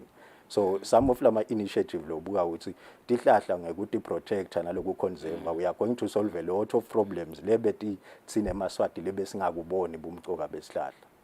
Ingabe imimanga bobabe boshif le bantu abengosi laba bekumanga banganibambisa njani nini i-department ikakhulukazi indzabeni ukuthi noma baba phela indzawo vele inako lenzaba yokongiwa kwalamahlasi ngiyabekisa nje thine lekisi nawo sinawo usuka eHereford nyuka ushaya komphondla unyuke bekugcwele emahlasi lapho kepha namuhla cha umoya no lesingakucela ukuthi vele indzaba yalamadede nalamahlathi because ngilama ecosystem lamcoka lokubonakala ukuthi ayakhona kubamba le carbon dioxide or lama gases langona agcina cause la climate change letindzawo tibukedwe ti sensitive kuthi noma ngabe sebayafakwa abantu ku control lokuthi bangena njani but emadedeni vele nakunango asezame kubukwa lokuthi vele labantu bangasayi letindzawo leto ngoba by disturbing letindzawo leto si release lamanye ama gases la bangayona le climate change and at the same time silimata silubeta nalemvelo because some of le value lekhona yesihlahla kusuka nje angithi nje kule njengoba nawo uthi uwase Hereford mawusuka la uhamba mhlambe uyovakasha lenye liva kwafisa kufika ubone letihlahla lotibone le Hereford exactly. So labelungu basuka lengeshare ngilenye indlela lesingakha ngayo imali nakule sithi ecotourism lokuthi letihlahla bangeta labantu batodubuka lokuthi tikhona kube ne benefit at the same time lesihlahla kube sinabo covid nje tihlahla tesitile silashwe ngito letiningi kwavakala nokuthi nabo mhlonyana lokuthi lesihlahla sibe khona you never know in future like about 10 years time you'll find ukuthi sekunesifo lesinye lesikhona lesitawulashwa ngilomvangati mangabe lomvangati sekude sendawo thola so siyacela lokuthi ke vele boba beshifu basibambise original vele kusukela kadzeni kunetihlahla lobo wado ethi mawufika endzaweni awudithinzi adibulawa kukhona nalokuthi nalabo ke lesebadibulele le agroforestry sithi lamile gene yakho mawusilela amasimini titakusita letihlahla cause tinciphisa nale level yokuncipha kwe moisture uthi mangabe lishisa kakhulu nje ngeke kushise kakhulu la kunetihlahla khona ngicabanga ukuthi uke wanaka nje nakulo ukuthi mangabe uhamba la kude khona ihlahla lishisa langa ushisa kakhulu so ungena la kuna kuya ngokuya kaphola so bangasita boshifu akhona lama mechanisms kuvuselele leli indlela takadzeni lokufana nase kusigathi sentinza batemlilo because nemlilo nawo yawahlukubede emahlathi tonke lendzawo lento kubuyele lamandla boshifu bawathathe kube futhi nanamba bo CDC laba bakhona lama committee abo development nawo ngilabanye sihle sisebenzisana nawo sibambisana kuleminye imimako nje kuyakhona lokuthi letindwe atendeke naka nje indzaba inhlaba ikhona nje sezawona letitsite kepha ke uthi uyithathela phasi loyibona lesigangeni kepha ke nathi ungena ekhemisi impela kufuna ube nemakhulu athite emalangeni kuze ukuthi ukhiphe nje lo msolo labhodle lekhathe ebhodleleni konje nawe uyanatha uyeva lo yathi kunathi inhlaba phela la ngifuna ke sengigcina nje edlamini buka lo ukuthi ngaphela la bantu live liyakhula abantu bayangeteka nawe nje ungidlamini la ukhanza ukuthi uyaphuma ekhaya sikufuna ungeda teacher nemfana wakho umsa wakho nayo tawukhula naye kufanele ungeda teacher kuthi vele kudzingeka lendzawo kanti lendzawo yona so le imile nje ayingete sengiyabuka ukuthi vele are we going to achieve inde ukuthi lesihlahla tethu tingasi what can you do tiko lichamukile lesida sumisa campaign sasihlanyele lesihlahla probably that's another initiative lengaba khona ingabe leyo vele ingasebenza yini ngilinga lesinayo kulendzaba ngiko kugule bengikhuluma ngalendzaba ye-agroforestry lokuthi sesizama lokuthi vele emahlathi lamanenge afile bawabulele bantu ngedemand yendzawo netindzawo tekulima idemand yekudla but phela tihlahla singatihlanyela within lama small spaces like for even we can even get the other benefits so stack achieve ngalo ukuthi sitivikele ihlahla fine mawufika uwakha zama kuvula lendzawo la utaba khona lo tayidzinga tibe khona letinye ihlahla salethi sihlala nato lehlahla nalamadolobhe nje kukhona ama initiative leswendawo nemadolobha sinala kulokuthi ngema green spaces or ema urban woodlands sizama ukupromote kona lokuthi akusho lokuthi maso wakhele lesihlahla singabi khona because isihlahla as part of lama benefits siyakhona ukuprotect le infrastructure yakho against lama extreme weather conditions at the same time nama ulimile lemasimini njengoba besengishito before waba naleti hlahla tabala kulama buffers khona nje la ngeke ngabona khona bekude lutho uthi tema ufika lo moya walalisa yonke lento kanti kwabe bekunalesihlahla lesihlahla siyakhona lokuvimba so sipromote kona even noma ngawula dolobheni even for your own health benefits lesihlahla ungasihlanyela bese la ngephasi sowufaka lokwabo ma herbs when everything le agroforestry isho njalo ukuthi asibe khona letindwe nawe tita benefit ungaye esitolo yothenga everything nakule bekukhuluma ngefood security ukuthi kutasibambisa nalo so singashathi nyon letine ngale nangwinye because lokunye lesicela ngokuthi emaswati anale challenge ukuthi ukhanzwe ukuthi sigijima sithathe le raw material ibe yinenge uhambe uyoyithengisa ngemali lephasi ukhanzwe ethi lo muntu wena lo mnikako yena utawakha imali lenengi mhlambe ngespoon salento that is where we are saying la kule symbolism lokunye lesikubukile sitaw address indzaba yabo value addition nabo value chains ukuthi ama farmers noma sekati producer letinyosi lama products awo awazame lokuthi they make the most of it but kuze khona kwendeka lokho kufuna lokuthi loluju lube kunenge but awukhona ukuthi sitakala ngedindzawo the process ukuthi egcineni kwakhona bakha ima products lamanenge and make a lot of income out of it than lokuthi uthwale yonke le raw material wena yonika umuntu bese udla ngawo Dlamini siyabonga kakhulu simsebenzi wakusasa bongosi uyahamba kahle kakhulu umsebenzi lomkhulu lo nevenue yalusita live njengoba sisho nje simaningi emaswati laphilako la khona kuphila namhla ala kule business ekufuya tinyosi atfuya njani katsingana lehlahla sitibe khona nenzaba nje kugeduka komhlaba ingilenye lelikhatsatako live ukhanza sibambe sebajubile imhlaba sekusele tihlahla seliyana litulu sekuyageduka kamkati indvukane tinkulu letineke dilimate nemgwaco sibathola emarket bongosi nasibuya sibuya ke singene kudoda emidlalo inzaba lesihlangu semlekade unemidlalo sembombela langene la kusasa ngathi ukuthi umcoka yini lo wakusasa noma lemcoka nayiletako letase sekucala ke lama qualifiers afconas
Ujala masada mahlok nakho lesa. Sabatandi ukuthi njengalokho sivile sive sithi khulumeni.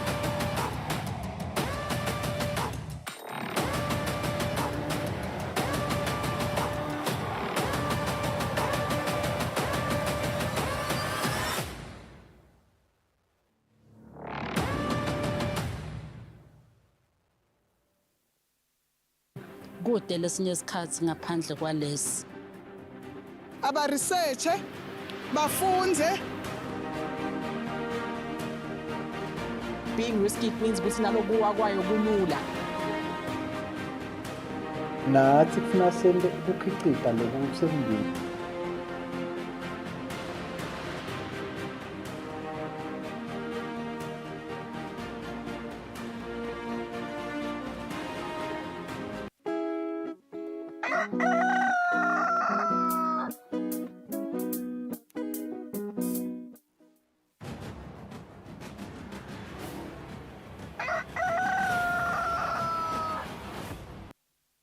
All right, it's 40 minutes after 7, which means it's only 20 minutes before 8. Lomuhla Exen, we welcome Fabrice Msonera, our sports journalist this morning. Kukhulumisa nje temidlalo sihlangu semnikati being the I don't want to say the hottest topic, but the topic of interest lapha ekhaya, particularly because MTN Premier League has been on a break for a minute. Just to accommodate Slangu Semnigati, we saw them last week, Fabrice, go to Morocco where they beat and thrashed Somalia 3-0. Is it really thrashing when you play against Somalia? It's 3-0. No, not disrespect to Somalia. I don't think it's thrashing. It's 3-0, courtesy of Wake, Ficaredo, and Scali. Yeah. You know, our top players who managed to score all those 3 goals, Fabrice. Particularly made me happy. They are coming back to Mbombela to play the second leg. Sekuvakele ukuthi tihlwelele tincane tesihlangu tikhombise interest ikuyobukela, and I think that speaks to lel point lakho lokuthi, and I guess LinkedIn's point as well ekuthenini, should we be really excited about, you know, this game? But essentially it's part of le part lokufuna sihambe safuna ku qualify, which means we have to win these games for us to really, you know, make it out. Let's talk about the second leg. And yes, I do want to hear your sentiments. You sound like you're not really pleased. No, not that I'm not pleased, Sfis. I think we've been this road before, where we have to play preliminary stages for us to go into the AFCON group stages. Now, this is what we need to clear for the viewer. There are 44 teams standing by to get into the groups, but they have to wait for 4 more teams to make it 48 teams, the entire continent. Now, once we have 48 teams, then we'll have 12 groups of each 4. So out of the 44, the remaining 4 teams, there is Eswatini, there is Djibouti, there is Somalia, there is Chad, there is, you know, Mauritius. These are the countries that are waiting on standby. I mean, they're playing preliminary stages. So I'm looking at the countries we are with. I'm like, you know, we shouldn't really be here. These are guys who are, you know, in terms of ranking, from 160 and down, going down. Then you ask yourself, what is our ranking? We are 149. That's not so far off. It's not so far off. Difference of about 10.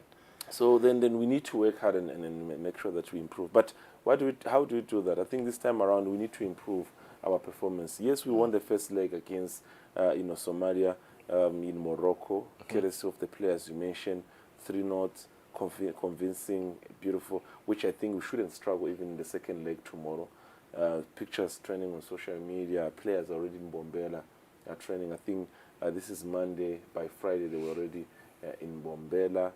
In 80 hours of Saturday, started training. So they have already acclimatized to the weather conditions, you know, the pitch and everything. It's not their first time playing there.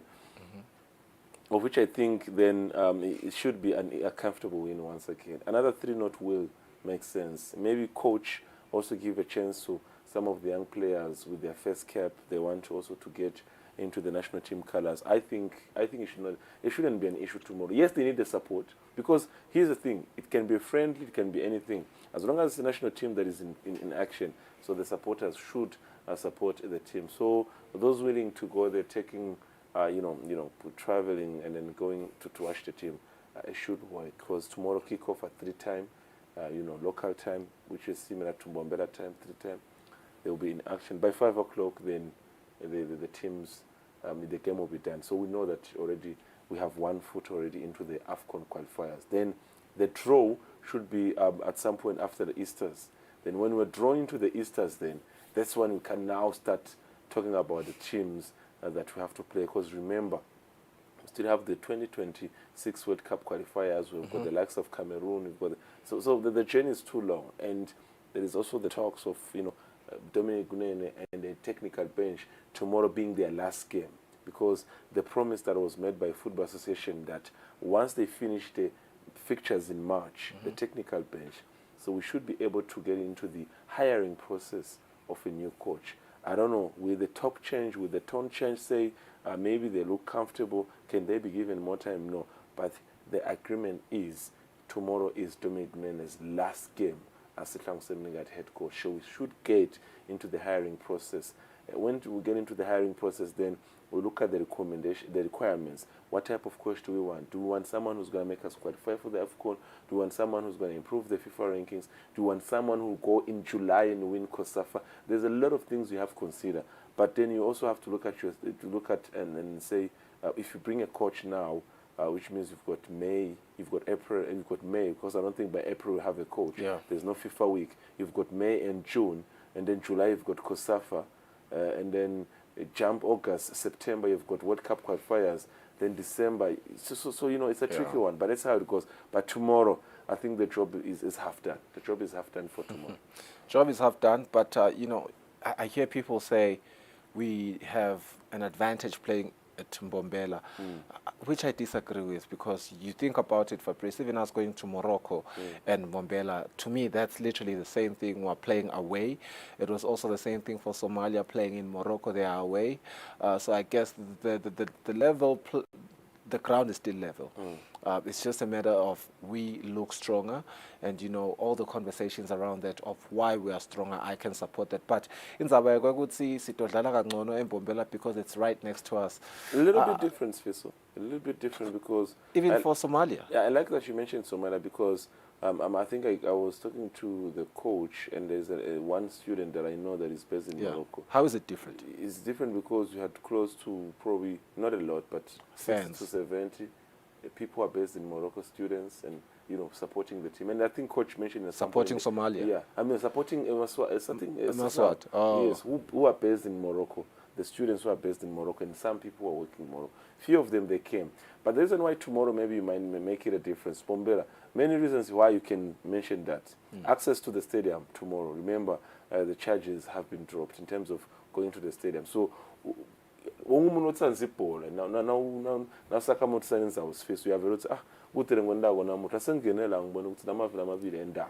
so you might find that tomorrow, because of that instant of saying neighbors, yes, emaswati lahlala eMbombela, 2, 3, umuntu ofuna ukubukela ibhola nje.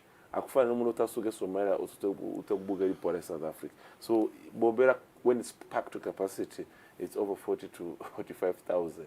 So if at least you've got 200 people, then it's not bad. So you think at least 180 Maswati in South Africa will go and support Eswatini? There's because a bit of advantage, yeah. It has been said that only 20 Maswati, who are based in Eswatini, have shown interest to go and watch the game. But are those so who you live on believe a personal capacity? Are they what? I'm living on a personal. They didn't count me.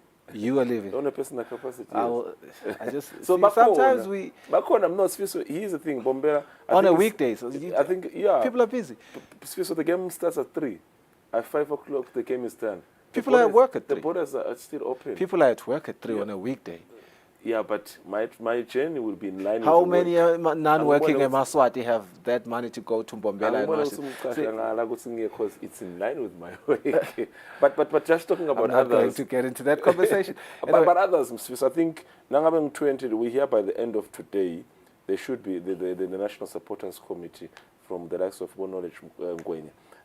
We might have probably an added number to 30 Nyabegis. Then you've got staff. Then you've got Maswati Lahlala eMbombela, like we highlighted. And then, you know, you've got those people interested just to watch It's football. still not a convincing number in terms of but fans better and than supporters. not having... How many Somalis live in South Africa? You'll be shocked. You'll be shocked. But No, anyway, we'll see tomorrow. We hope that Sihlang Semningati is going to win this game, you know, brilliantly so. As yeah, they're still debating Zabayami. That game was brilliant for us. You know, I look at the quality of the goals and the number of goals that we scored, and I do want to give them so we're praying for the same thing again tomorrow. But on another one, Fabrice, in Zaba, you would see, you know, in Zaba technical team. We might need to hire a new technical team, but I just want to hear from you. Is it advisable, especially looking at how, they are finally getting a grip of things, even at just the team chemistry with this current coach? Is it smart for us to get a new coach who's going to introduce new systems? Is it fair for me to say, yes, Dominic Gunene has had a fairly good run, not the best of runs as a coach, but it hasn't proven to be the most sustainable run for Sihlangu Semningati, even with the current wins that we've amassed, in recent time. Are we sacking him or are we getting a new coach?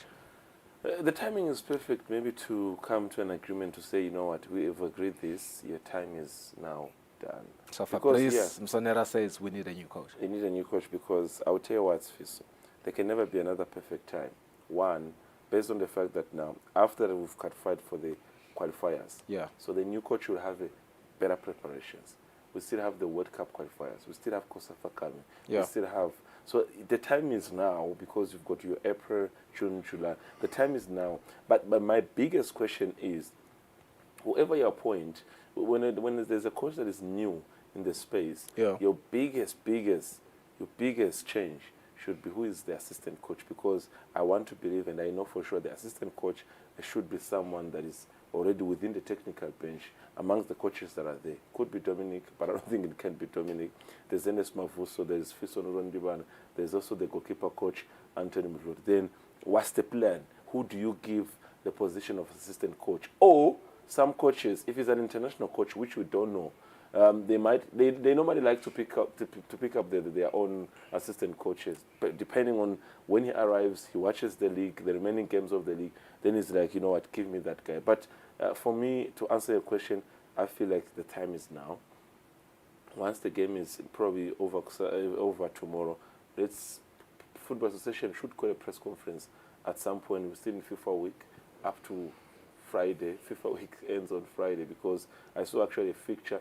MTN Premier League, there's a game on Thursday, Rangers, Manzini Wanderers on Thursday. But FIFA week officially, when you count 11 days, 10 to 11 days, we're talking about up to Fridays, because weekend activities, leagues, normally European ones, they start on Friday going to Sunday.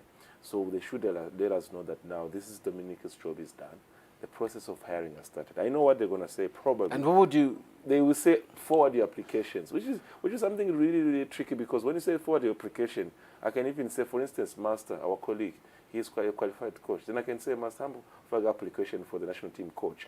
Then have we load, not to undermine anyone, but have we load the position that low to say everyone can put an application? Or do we go internationally?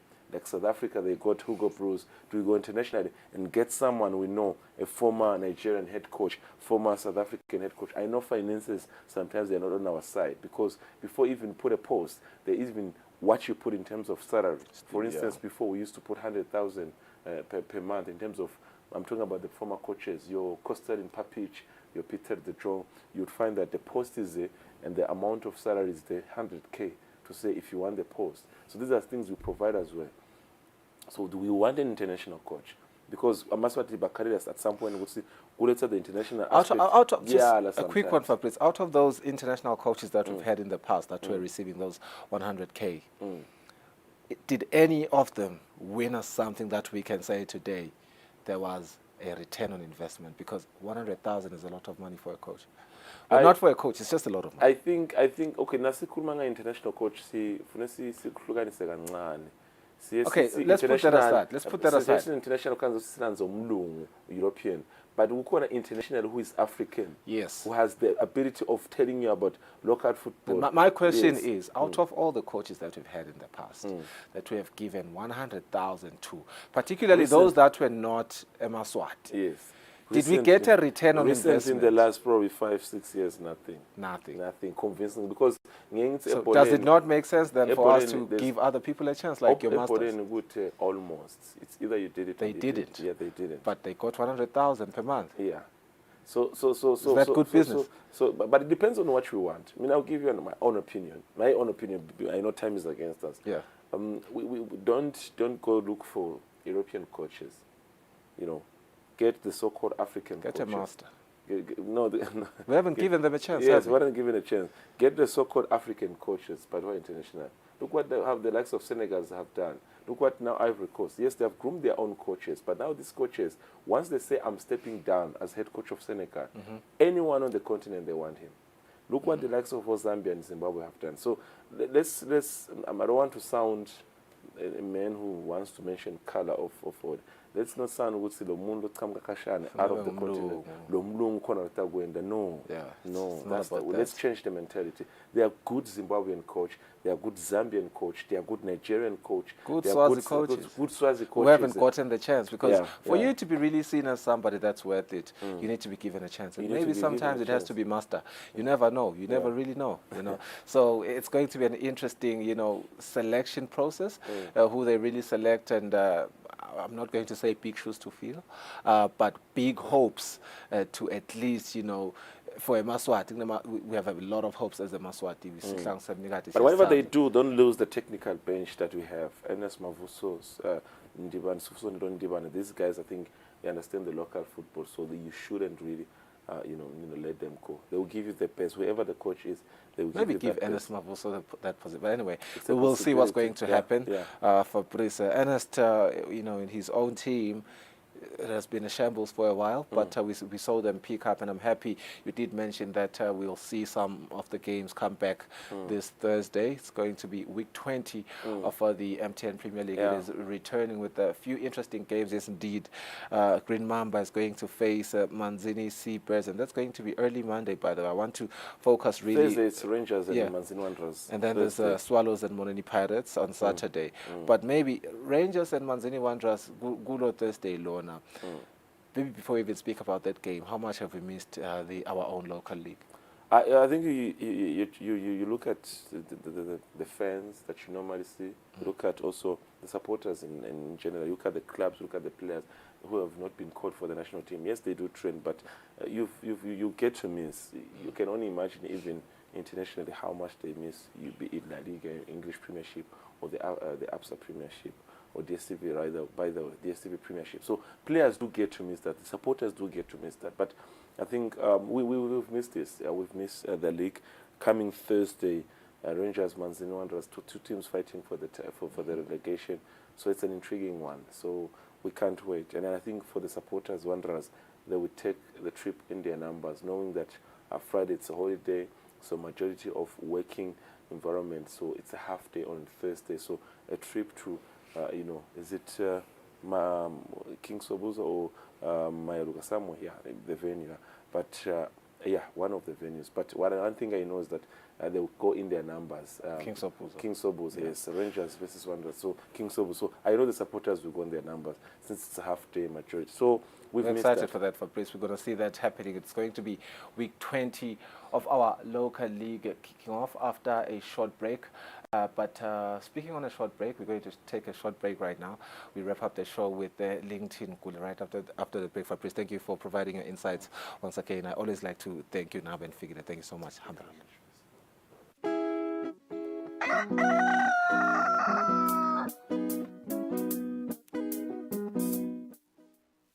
Kude lesinye isikhathi ngaphandle kwalesi.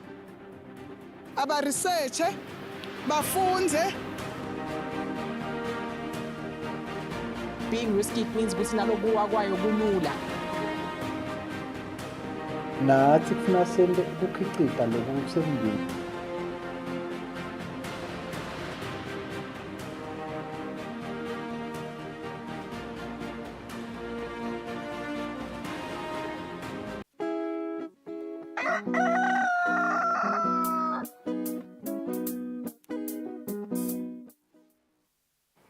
Nembala mangosi sele nje nemzuzu munye ukuthi ke siphume la kulolu hlelo sembe uthi thakasele nizaba lesitekile nizaba the agriculture symposium nje nizaba itinyosi nekongiwa kwemahlathi kuze ke silive likhona ekhicita itinyosi letinglethu sembe lesihlangu sitawuphumelela against Somalia. Yeah, LinkedIn. I think that is our prayer, and I'm happy ukuthi sayangena kule train of thought ukuthi senako ukuthi singaphumeleli. That possibility, no matter how minuscule it is, siyafuna ukuthi bawina. It's a minute too. It's a minute too. Abantu abetigwili sabavukile. Sela abantu abetigwili bongosi namhle kusela batavuka la kubo 11. But mama, I need some coffee. Fake amagauni bahambe baholisa inyawo lapha etolo. Sibona nini kusasa ngosi ngivuma kwalomsala wethu insuku. Sale kahle.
The day you take Christ into your life, you begin to walk in a blessing.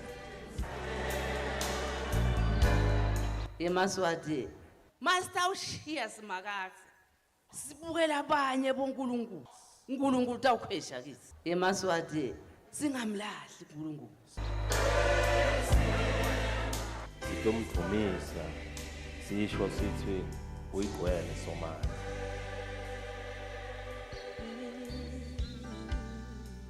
Mase ubutholile lobungcwele. Hlala ungilongcwele. Ningesabi nimaswati. This is our season. Nguye idolo, nguye namuhla, nguye nakusasa.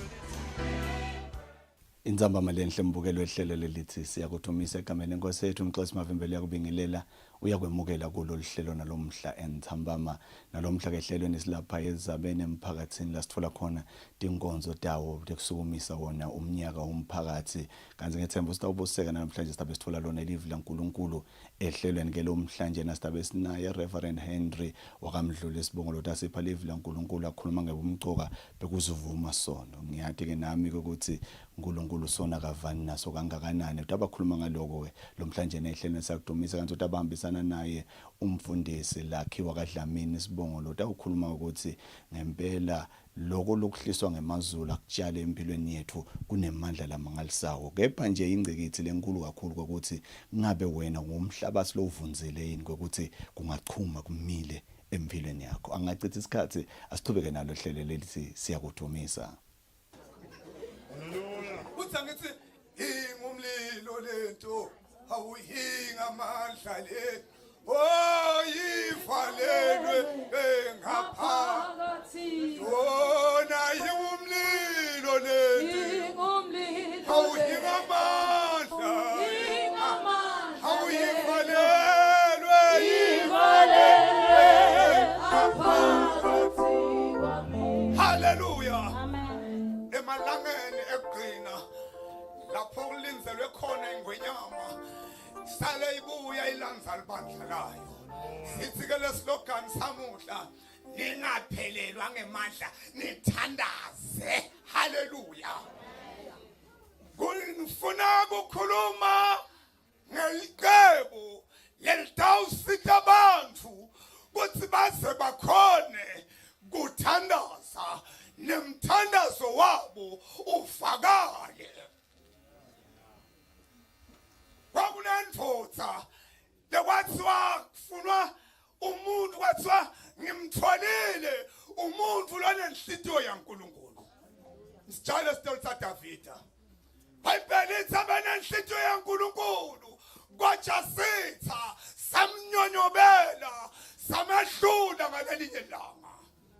Wathemile esigodlweni abuka wabona umfathi waUriya sitha samehlula wamhawukela. Kodwa khona lapho samhawukele kwaze kwafika isikhathi sekuthi akhelisu kuthi angambulala njani uRiya.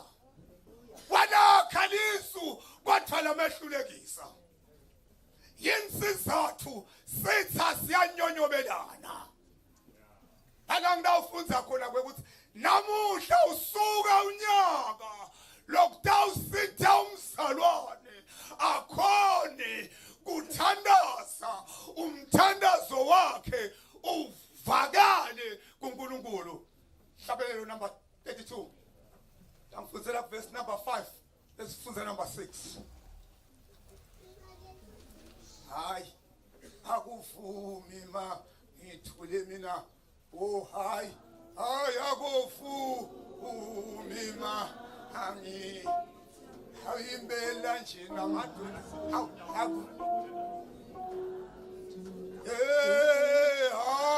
hayi akuvumi ma Oh hayi akuvumi hayi akuvumi